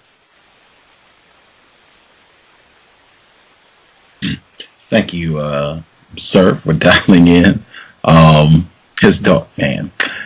The young folks from the children yesterday, outstanding job. Person who called in, last four digits, 0300. 0300, did you have a question for Mr. Camara? Can I be heard? Yes, sir. Hello, Gus. Mr. Camara, thank you for coming on the show and sharing your wisdom with us. My pleasure. I am. Thank you, sir. I always enjoy. I listen to you on several shows, and I need to get the book. And I thank you for sharing your time and your experience and your research with us. My question would be. My pleasure. Thank you. I am definitely a proponent of truth, and I appreciate what you said earlier, how we just have to, how we're affected by, religion in and of itself, and Christianity in particular. Do you see a day and time, just based on your research? I know that in some countries, religion is on the wane. Do you see a day and time when we may be released from this madness? And if so, what particular event do you think would have to take place for us to really start embracing truth as a people? Mm-hmm. Well, thank you for your question. I do see a time, because all nations fall, and the nation of Christianity, which is rooted in the Vatican in Rome, that will fall. They can see the writing on the wall, and they can smell the inevitability of their collapse. It is approaching at the speed of light, which can take, several years, if not millenniums, even at the speed of light, considering the distance in time and space. But I do see a day that this will all end, because we are now moving into the age of information. This is not only the age of skepticism, where we are skeptical about the pharmaceutical industry, we are skeptical about the insurance industry, we are skeptical about the religious industry, etc. People are asking questions because the train of information, because of the internet and social networks, has already left the station. So there's nothing they can do to get this train back to the station. It's already left, and it's moving at the speed of light. I do see a time where it would happen. What I do think would usher that change in, or expedite that change in, I've always felt that there will be a preacher of significance who will open up the floodgates even more by announcing the fact that what he has been preaching, or she has been preaching for all these years, is in fact erroneous, and begin to share with them the truth and admit that they can't do it anymore. There will be a preacher that will say that, because they are not, they are exposed to the information also, and they are exposed to people who have the truth that will share it with them if they don't know it already. And it will eat away at their consciousness. A lot of preachers, when they go to sleep at night, they have a compunction in their soul based off of the false teachings that they have just administered to the people that, earlier in the day. And they will be compelled, because of that compunction, that feeling of guilt, to tell the truth and, admit to them that Jesus is a carbon copy, that Moses and that Abraham are made up erroneous fairy tales, and that Israel's state right now was brought about through illegal means. They will admit that, and that will cause people to further investigate. And as we, like I mentioned earlier, as we continue to reduce our dependency on the establishment, what I mean by the establishment, I mean the IMF, I mean the World Bank, I mean all the banksters in this country, I mean the IRS, all the tax industry, etc., the television, Fox News, CNN, the religious institutions, and all of these institutions that perpetuate our imprisonment. We are going to have to get off the nipple of the establishment. And that is one of the best ways to usher in this new change, to get off the nipple, to realize, to recognize how you have been duped and hoodwinked, how you're being had on a daily basis. There are brothers right now who need to be listening to programs like this, but are too engaged in a sports game that's probably on, engaged in a great diversion that is intended to discourage us from thinking. Thinking is a neglected art nowadays. We're going to have to disengage ourselves from the gadgets and the widgets in order to reach consciousness and a meditative paradigm that will support the age that is inevitably going to replace this current age. All nations fall. The Roman Empire, the British Empire, the Boule, the Illuminati, whatever label you want to put on it, the Anglo-American agenda, all of this has to fall. It will fall. But the people have to be conscious of the foot that is planted directly in our behinds and, recognize that it is one in there. Like they say, the worst thing is to be a slave but think that you're free. We have not begun to see the fullness and the richness of our humanity. We have not begun to reach our fullest potential as a species because we have had our minds manipulated. We have had our imaginations manipulated and destroyed and redirected. We are operating on a paradigm of magic. They have gotten us to think along the wrong grooves, and they are using misdirection on a daily basis. We are being bombarded and inculcated on a daily basis. And we need to wake up, change our paradigm, and reduce our dependency. Let's see. Person who dialed in last 4 digits, 0106. 0106. Your line is open. Hello, gentlemen. Can I be heard?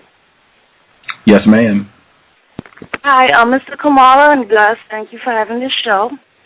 I read your September 2010, excuse me, I'm nervous, blog,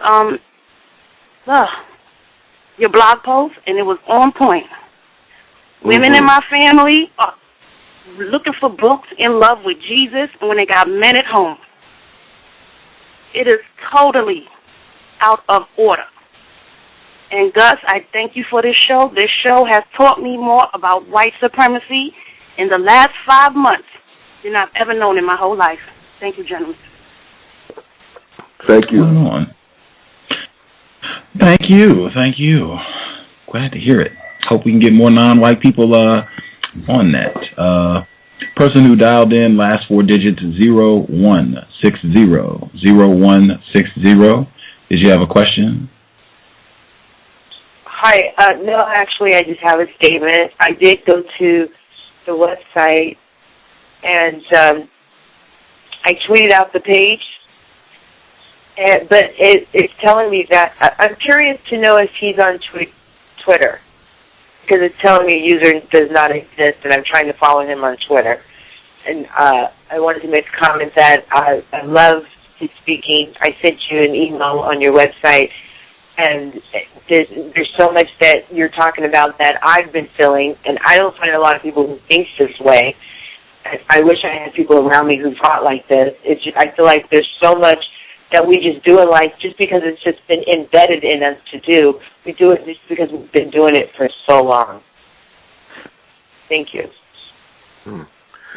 Yeah, thank you. I want to just reiterate and urge the people who go to the site to be a little patient, to revisit it in about a week because, yes, I am on Twitter.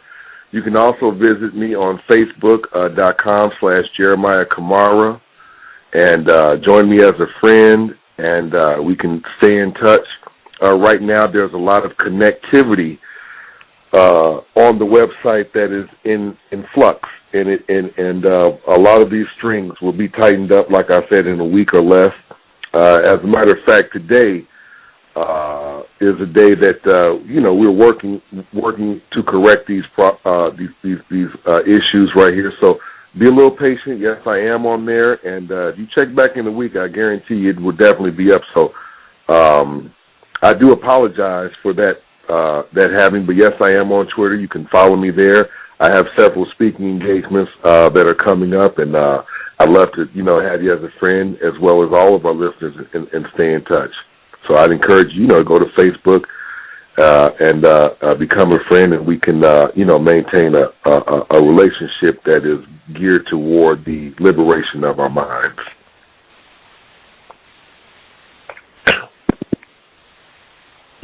The website, again, holylockdown.com. holylockdown.com. Let's see.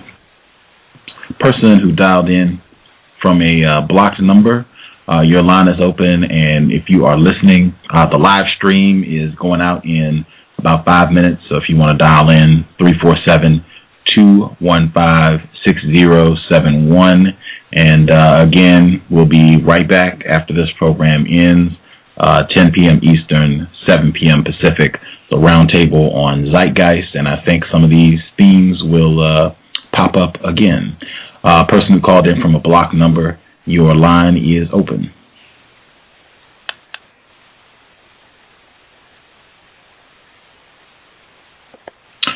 Person who called from a block number, did you have a question?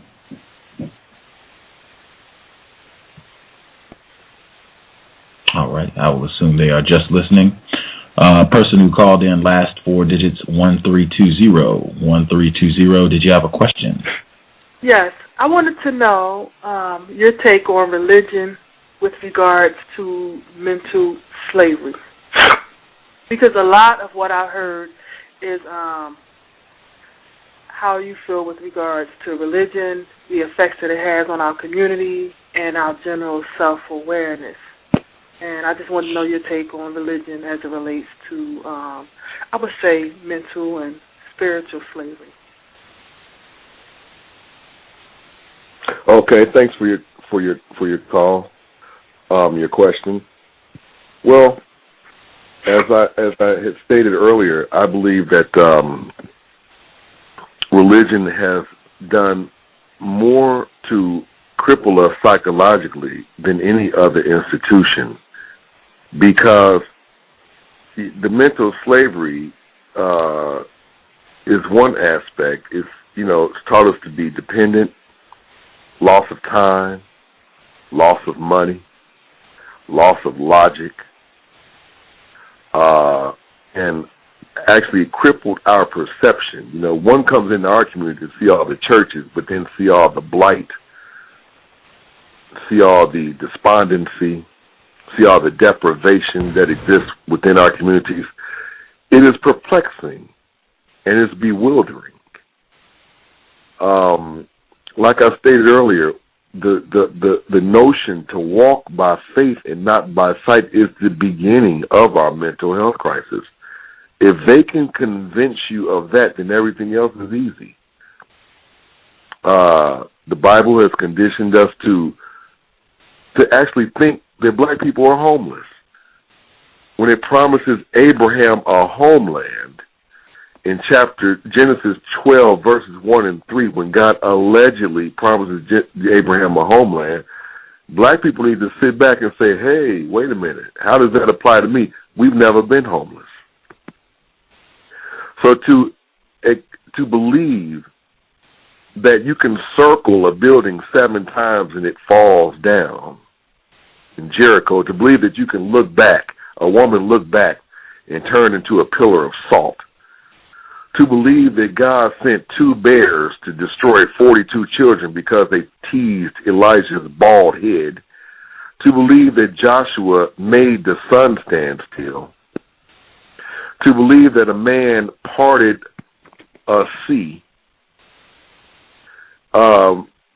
is erroneous in itself, that is a mental health crisis in and of itself. To believe that the world is only, 2,000 years old according to the Bible, and there's evidence to support, all serious scientists dated at 4.5 to 5 billion years old.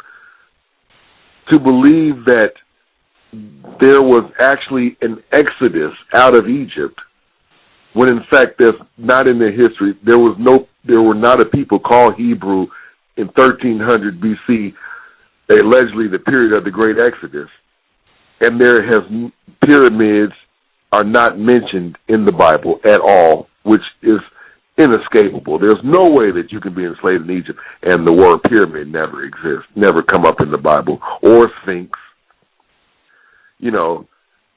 To believe that a man ascended to heaven in a chariot of fire, to believe that a man Jacob wrestled with an angel all night and then his name changed to Israel, or a man loaded 2 of every species, including amoeba, including protozoa that you cannot see with the naked eye. He loaded 2 of everything up on an ark, predator and prey side by side. To believe these things in and of itself is a mental health crisis. That is a mental health crisis, to get the human brain to accept those things that are as far removed from common sense and logic as you can possibly be, is a mental health crisis. To contribute financially to an institution of religion more than you do your institutions of education is a mental health crisis. To accept that a savior with no historical evidence whatsoever is going to one day escort you to a place in the clouds where you can see your grandmother and see your grandfather and your ancestors is a mental health crisis. So there is no real distinction between Christianity and poor mental health. They're one and the same. Wow. We are at the 2-hour mark. We had quite a few people that dialed in, but I want to be respectful of your time. If you have the extra time, I guess, if you want to stay to field a few more calls, no worries. If you have to go, that's no worries either. Mr. Camara, it's really your call. Yeah, I can field a few more calls. Okay. To make it easy on me, since there's quite a few of you that called in, everybody that called in, press 1 if you have a question. That way I'll know if there are people who are just listening. No worries. If you actually have a question, press 1, and that way I can go hit the lines that way. So I'll give you all a second. Press 1 and see if we can find out. Okay. Person at 0160. 0160, did you have a question? I'm curious to know what do you think happens when we do die? I do think that is ridiculous that we think it's too far-fetched that we say, oh, they're up in heaven looking down on us. So they're looking at us when we're engaged in sex with other people and stuff. It just doesn't make sense to me. What do you think happens to us? Well, let me just start by using the 3 most underused words in consecutive order, which I think are the 3 most beautiful words that we can string together in a sentence. I don't know. Woo! And I do know this, that we're energy. Energy cannot be destroyed. Now, you can it's like you have money in a bank account. You can transfer that money from one account to the other, but it does not diminish the amount that you have. We are simply transferring that energy from this physical experience that we have now to another form. Now, what happens, how we will perceive that, again, I am very proud and honored to say I don't know.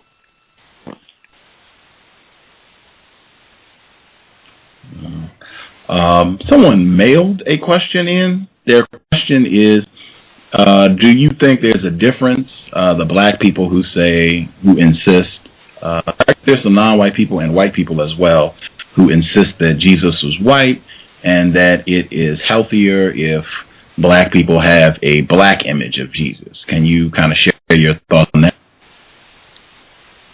Well, I don't think it's healthy to dip him in vanilla, chocolate, caramel, or any other flavor. I think it's advantageous to us to tell the truth that he was a non-historical figure, never existed in the first place. So, I mean, we did that. We made him black, for psychological reasons. I can understand why people like Kane Hope Felder, who essentially created one of the first books on, ethnic versions of the Bible and included black characters. I can understand where that came from. It was a classic ego defense mechanism, and we needed it probably at the time in order to, help appease us, so to speak, until we were able to receive more clarity on the subject of Jesus' existence or non-existence. So I guess it served a purpose. But now that we know, then it doesn't serve a purpose to paint him any other color except the color that he should be, and that's invisible. Wow. The address again, holylockdown.com. Again, since it's a lot of you, if you could press 1 if you have a question, that would help me a lot. So I don't have to go through all of the lines. Just press 1 if you have a question, and I can go to that line. If nobody presses 1, I will assume you all do not have questions, and you're just listening. Justice, did you have any questions before we get ready to wrap things up? Yes, I have one more. I am glad you came on the couch. What information here have you shared that you hope will help non-white people replace white supremacy with justice as soon as possible?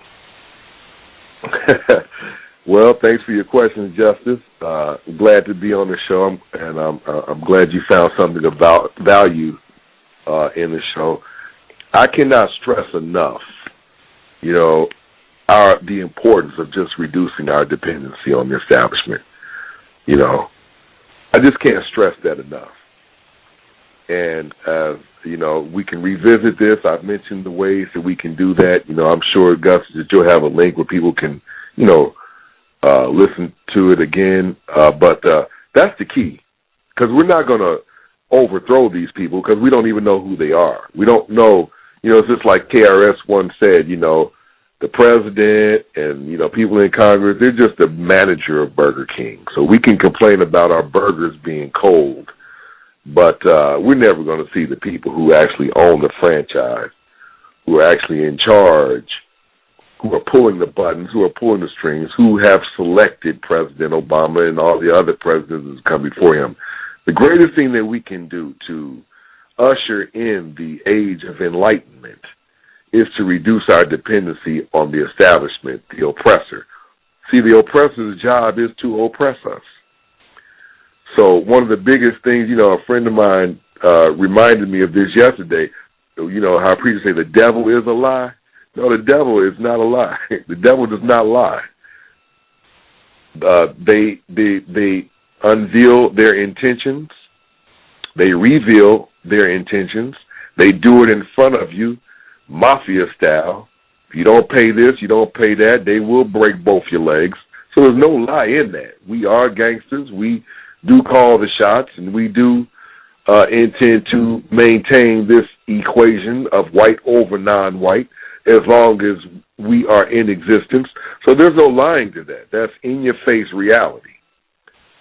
So, again, Justice, please find many ways read alternative newspapers, watch alternative television, go online and hear alternative news. Hear from a different perspective other than Fox, which stands for, foolish, opinionated xenophobics. So find ways to reduce your dependency on it. Don't get so in love with sports to where you take it personally, gentlemen, to where it's affecting your moods when your team loses. That has nothing to do with your liberation. Has nothing to do with you as a man. And so just keep those things in mind. Deplug, disengage, and practice thinking, practice meditating, and things will come to you, and you will begin to shape a different reality. Read, and make a conscious effort to be conscious. Make a conscious effort to be cognizant of what's going on around you and whose foot is on your neck, and who is defining, and who is determining this and making decisions for you. Be conscious about that. Okay. Thank you for coming on today's show, and I really, really enjoyed having you, and I don't have any more questions. Thank you, Justice. I'm very honored to be here. It was my pleasure.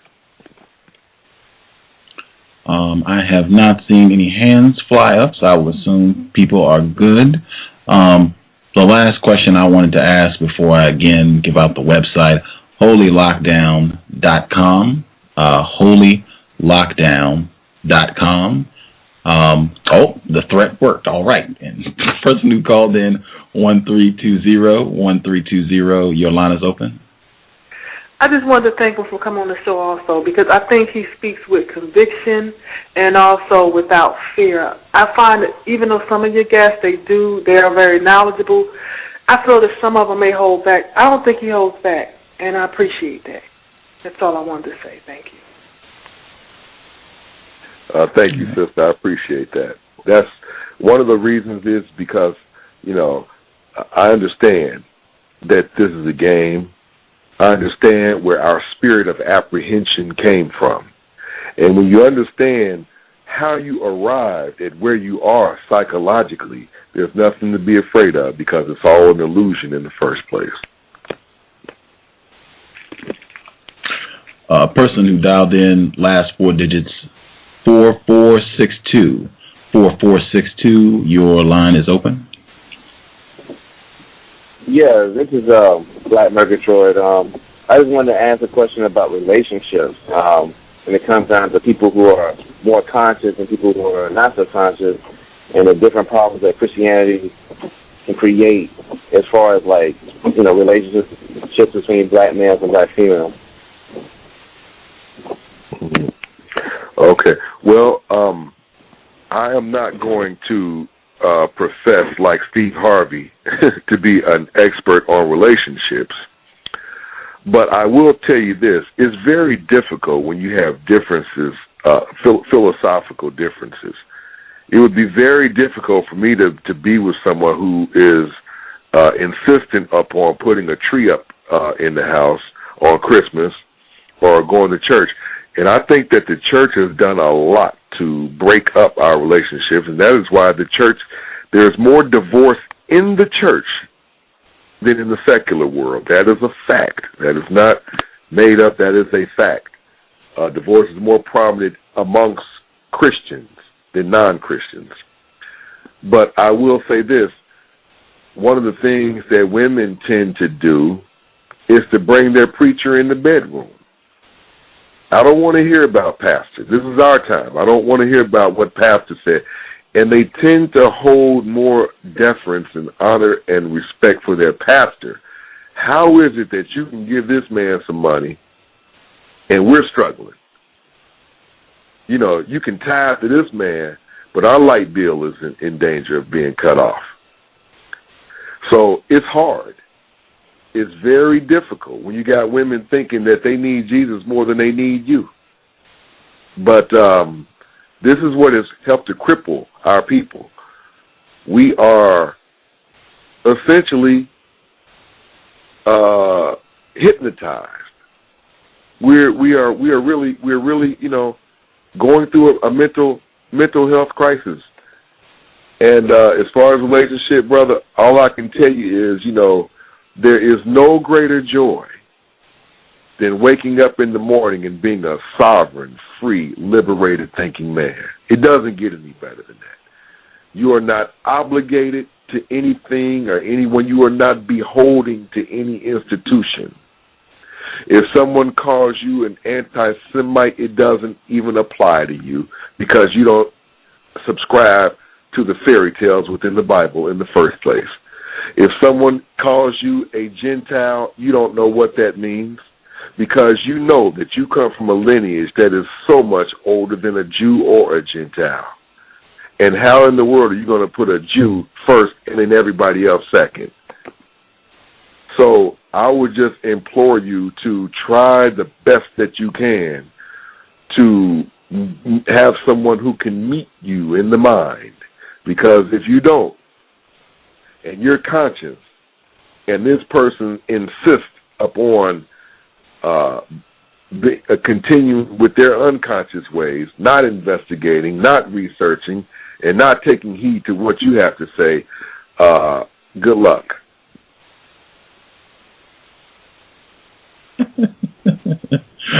Author of The New Doubting Thomas, The Bible, Black Folks, and Blind Belief, Jeremiah Camara, the YouTube channel, Camara714, Camara714. Before we wrap the program up, if you would like to share anything about other products people can pick up, books, slave sermons that we should be on the lookout for, I wanted to ask you, in one of your slave sermons, you talked about the difference between independent people and dependent people is how they spend their time. If you could kind of wrap things up, explaining that difference for our listeners.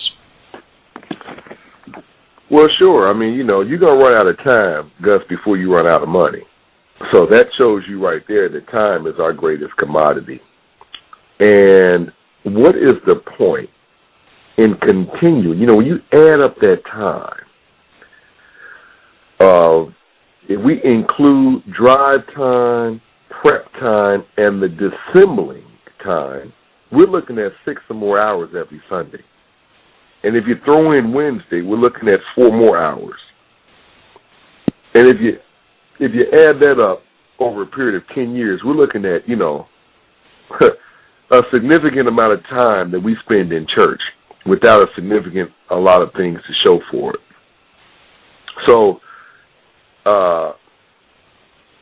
the last thing that we want to do is squander time, because they can take money from you, but as long as you realize that money can make you rich financially, but it cannot enrich you, then you will value your time more than you will your money, because often they are intricately connected. So if you spend your time wisely, you may see your money growing. If you value your time and appreciate your time and not engage yourself in those diversions which are specifically placed here to rob you of your time, they are doing exactly what they set out to do. And they, I mean the establishment. They want to steal your time. They want to rob you. They want you focusing on the television. They want you to focus on Sarah Palin and Kim Kardashian's divorce. They want you all up into that foolishness to where you don't have time to even exercise your right to be sovereign. Exercise that sovereignty that is inherently yours, that belongs to you.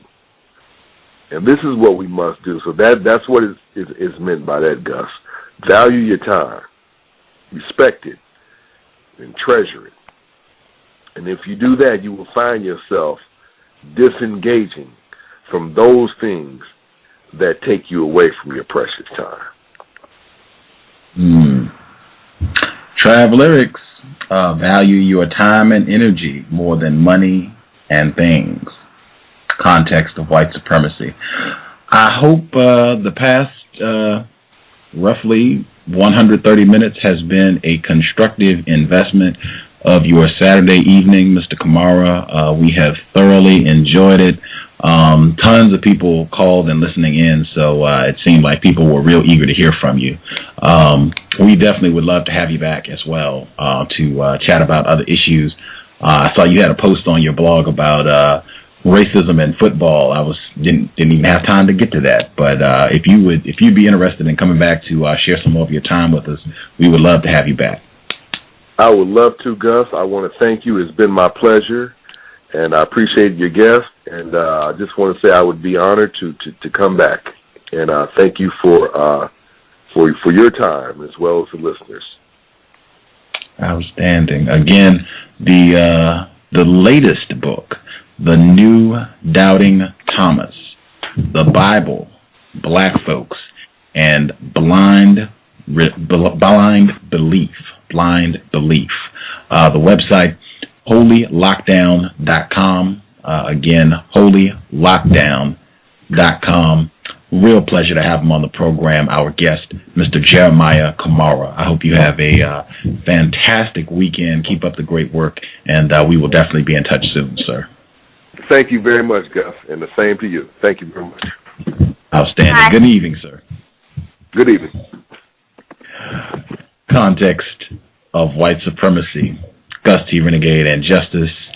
We are coming right back. I will check since there are people on the line. If you want to share anything, I'll give like 20 minutes if you all want to share anything about this particular broadcast, and then we will be right back. 10 p.m. Eastern, 7 p.m. Pacific, the roundtable Zeitgeist. You can all call in. I will open up the lines as people call in, and we'll just chat about the films.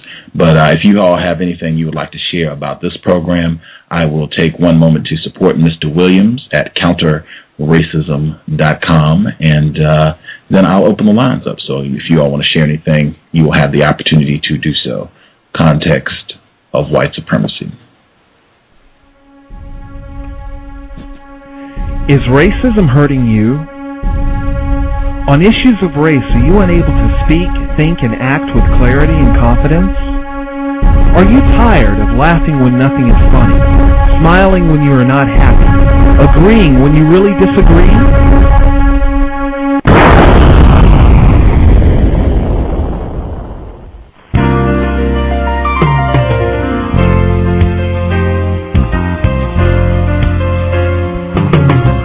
At counterracism.com, you can learn specific strategies and techniques to counter the behaviors of the people who practice racism in all areas of activity, using words correctly, following counter-racist logic, even counter-racist science projects designed to reveal what racism is, how it works, and how to counter it.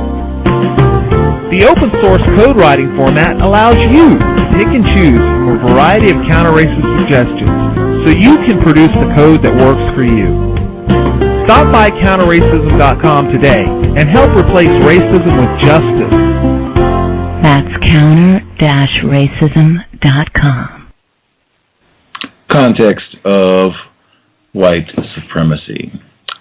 Really enjoyed hearing from Mr. Camara. It was an effort to get him on the program, but I think it was worth the effort. Hope you all enjoyed the broadcast, and again, we will be right back.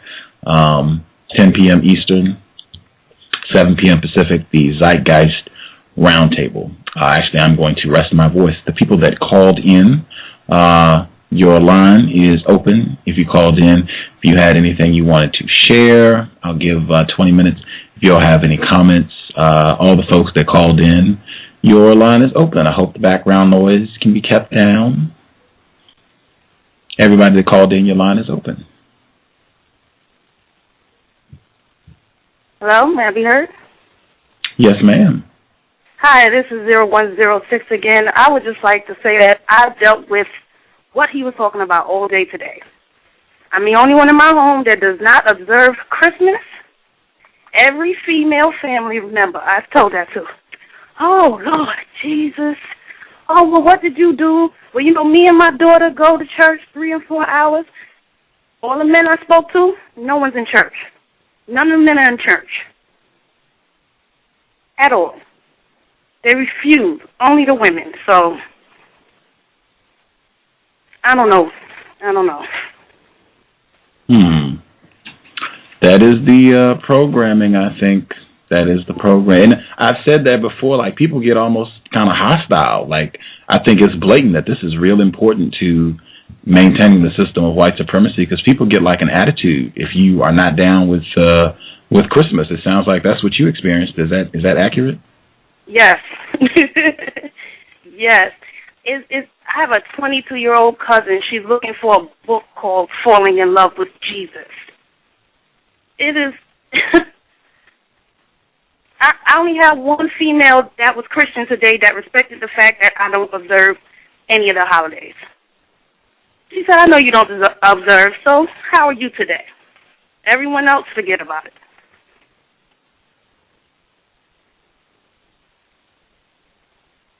Yep, I know the feeling. That's why I am in Seattle, not around a lot of black people. Tell them the truth. That really stood out. Like, I remember when I came to the West Coast and I was not around a lot of black people, just little things like, the absence of a lot of church being a dominant presence. They have Sunday basketball. Like, you can go at 10 o'clock in the morning and play basketball. And I was like, this would be blasphemous, where I'm from. Like, what? Basketball at 10 o'clock on a Sunday morning? You are going to hell. Yeah. And I've told I'm going to hell by people who ain't never even read a Bible.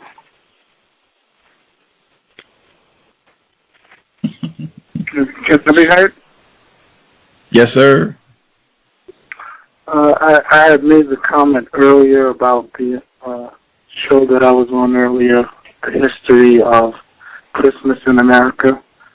Right. And I was absolutely flabbergasted by this individual earlier. I mean, he apparently was a pastor of a church, and he was up there, and the premise of his show, from his title, I didn't come there to debate him about whether Jesus was a historical character or not. The title of his show was The History of Christmas in America. And he was giving out all these facts about Rudolph the Red-Nosed Reindeer was written in this year, and the origin of Santa Claus, and his premise was that all of these pagan rituals are messing up what is supposed to be a high holy day of Christianity and so forth. And he was talking about how Christ was such a liberator, the historical figure that he says is Christ is such a liberator. And I just merely pointed out that on this day, if you're putting forth that the focus should be on the gift of love or the ministry of love, what greater gift than Harry Moore and his wife, who were civil rights workers who gave their lives for the liberation of black people. And this man went off on me. I mean, he started talking about Martin Luther King, Rosa Parks, and I said, sir, none of that has anything to do with what I'm asking you. You're talking about the history of Christmas. I brought up two individuals who were killed by suspected racists on Christmas. And don't you think that in the spirit of talking about the history of Christmas in America and observance of it, it's important to acknowledge individuals who are black, who gave up their lives, who followed the so-called example of Christ? And he was like, I don't want to hear anything about anything. And I was like, but that doesn't make sense to me. But this man, I mean, it was like he literally had a meltdown.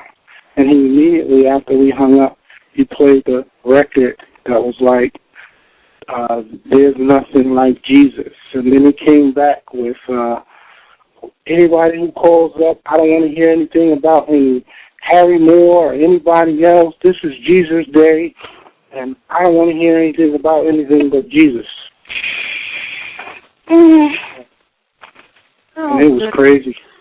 And, and just by way of information,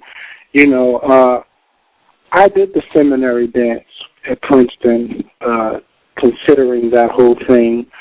I dated a young lady who was a seminarian who's now going on to be a pastor. My grandfather's a pastor. His brother's a pastor. My great-grandfather's a pastor. And so I have a significant amount of experience or information on what goes on behind the scenes of the black church. And it's really, really sad when you look at the level of programming that's embedded in individuals who are black. They don't want to hear anything but Jesus. I know a young lady who's a deacon who she's been celibate for 8 years now because the Bible told her she needs to wait for the man that God has for her. So she says Jesus is her man. She hasn't had sex in her 30s. And she's waiting around for Jesus to either be her man or to provide her a man. And I don't see that happening ever. And that's the story of a lot of black women. It's sad.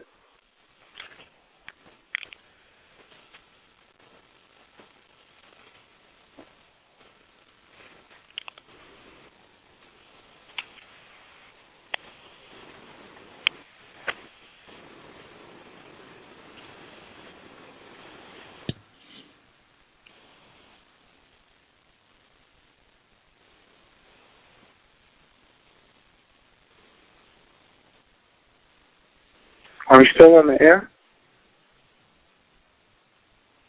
Yes, sir. I muted my line I didn't know if other people had things they wanted to share or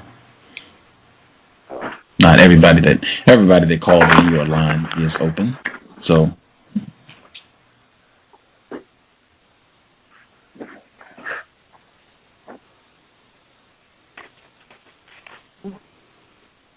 yeah, that's wild. Wow. Was anybody with, I guess, so-called family members who were celebrating Christmas today? My whole household, is that me? Wow. That's tough. That's tough. Yeah. I mean, it wasn't too bad because they already know. I think the holidays are impractical and they have nothing to do with us. And I made that very clear. Just leave me alone. I isolated myself to one room. What surprises me is that, my own child, she's 10 years old, and she's able to deduce and say that, Dad, if they say that Christmas is Jesus' birthday, why does everyone else get presents? And if a 10-year-old can understand that, I don't understand why grown people don't understand that. I understand and I definitely appreciate an opportunity for families to come together who may not normally get to see each other, and I definitely think that's a positive aspect. But when folks get so embroiled in the concept of what's been put forth as Christmas, it's a very sad thing. And I don't get into the debates with folks about whether or not they put up a white baby Jesus or a black baby Jesus or an older Jesus or a younger Jesus or Santa Claus. I just no longer have the desire to even engage in those conversations.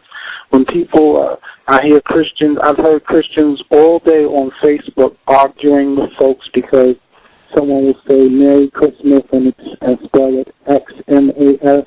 As opposed to Christmas spelled out, and they're like, don't take the Christ out of Christmas, and they'll go off over that, and it's just been crazy. And then if someone says Happy Kwanzaa, they go off on that person. This is the Lord's Day, and if I just say to folks, Happy Holidays, I don't know what you celebrate, Happy Holidays, whatever it is, and keep it moving. And folks go off anyway. It's crazy.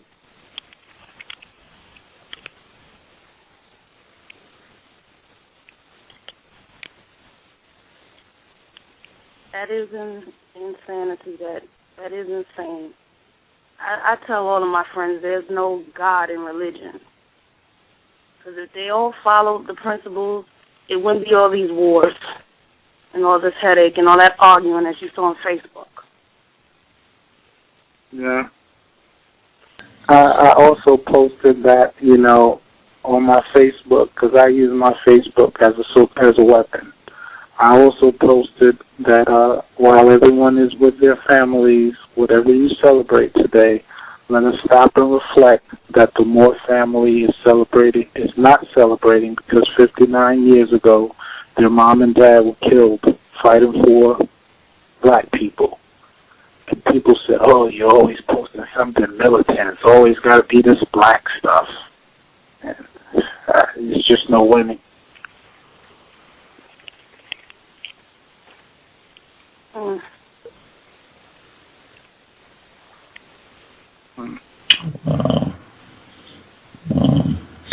I wanted to share Tater Pie. She had a comment about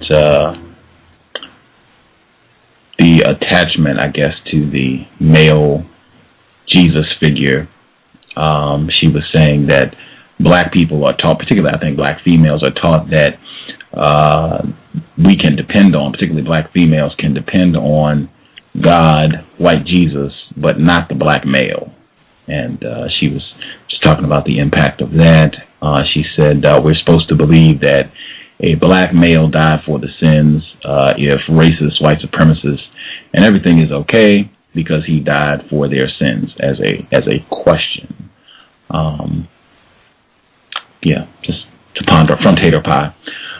We'll be back, as I said, in less than 30 minutes. The Zeitgeist Roundtable. If you've seen the films, you should call in to share your views. My views, just things that I saw today associated with the wackiness of Christmas. Number one,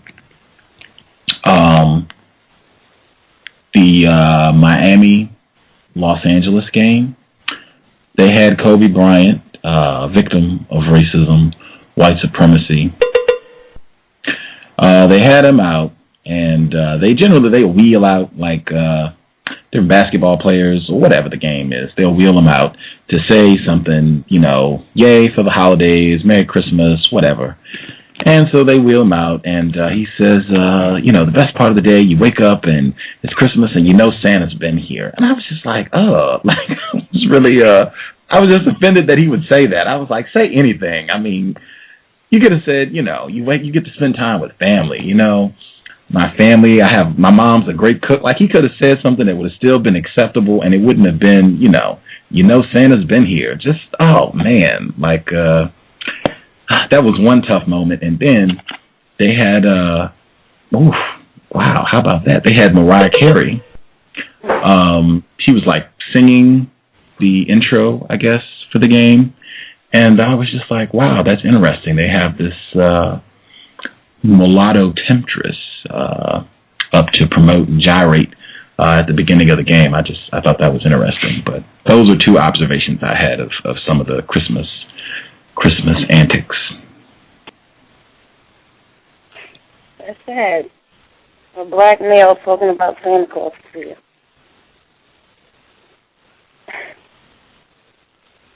Well, that's part of the sports conditioning. They have to toe the party line. They talked about that on one of the Cal shows earlier about, sports and religion. You have to give a shout out to your Lord and Savior. And if you don't, you're not towing the party line. So in terms of his endorsements and so forth, he's got to maintain the facade of whatever the holiday is. If they're talking about Thanksgiving, the very last thing you better say is, let's remember first Americans, Native Americans. You can't say that.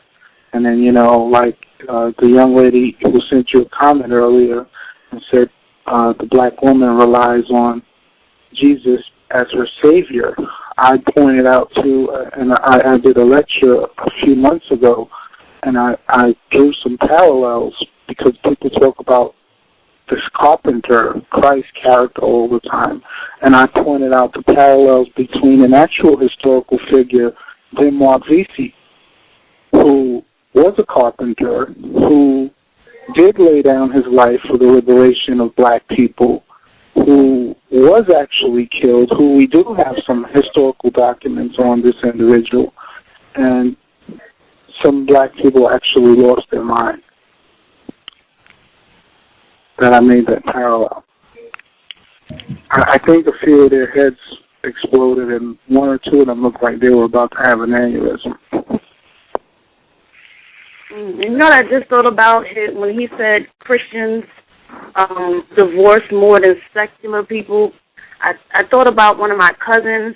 She went to seminary, became a pastor or something. That broke up her marriage. That broke up a marriage because her husband is Jesus. And her husband just, no, he left.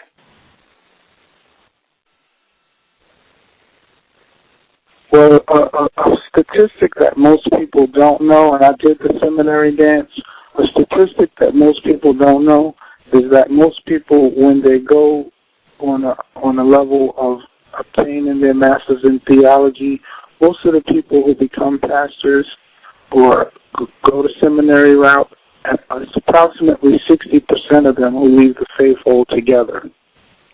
And my ex-person that I was dating happened to be one of those individuals who had some serious questions as to her vocation after attending seminary, after finding out and learning of some information that the average layperson doesn't know about. She had some severe questions as to whether or not she could get up in that pulpit. And the average person doesn't know that.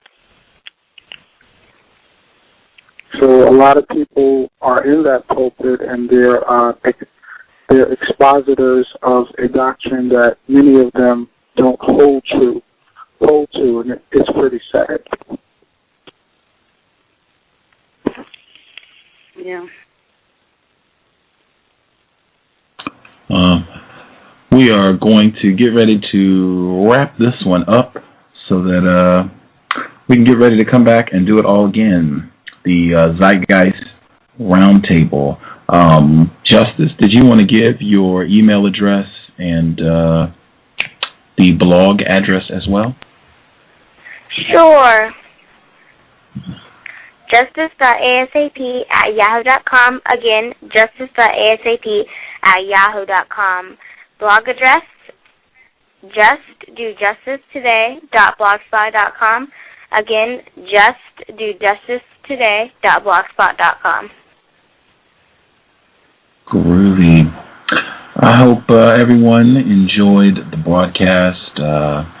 Jeremiah Camara, holylockdown.com. Hopefully we can have him back on the program. Outstanding material.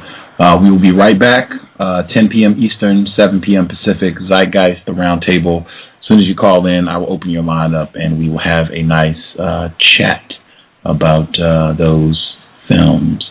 Again, trying to get the funds to pay for 1 year of service, premium service here at Blog Talk Radio. I was going to do a fundraiser in January, but I will start a little early just because they're giving a discount where you can pay for 1 year of premium service where it's something like right at $300, a little less than $300 for the full year. I don't think that's if you think the program is constructive.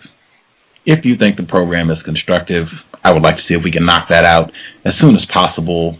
I think it will allow for more phone lines, more promotion. It should be a constructive investment if you think the material that we deliver here is of value. At any rate, we will be right back, 10 p.m. Eastern, 7 p.m. Pacific, the Zeitgeist Roundtable context of white supremacy, justice, inevitable.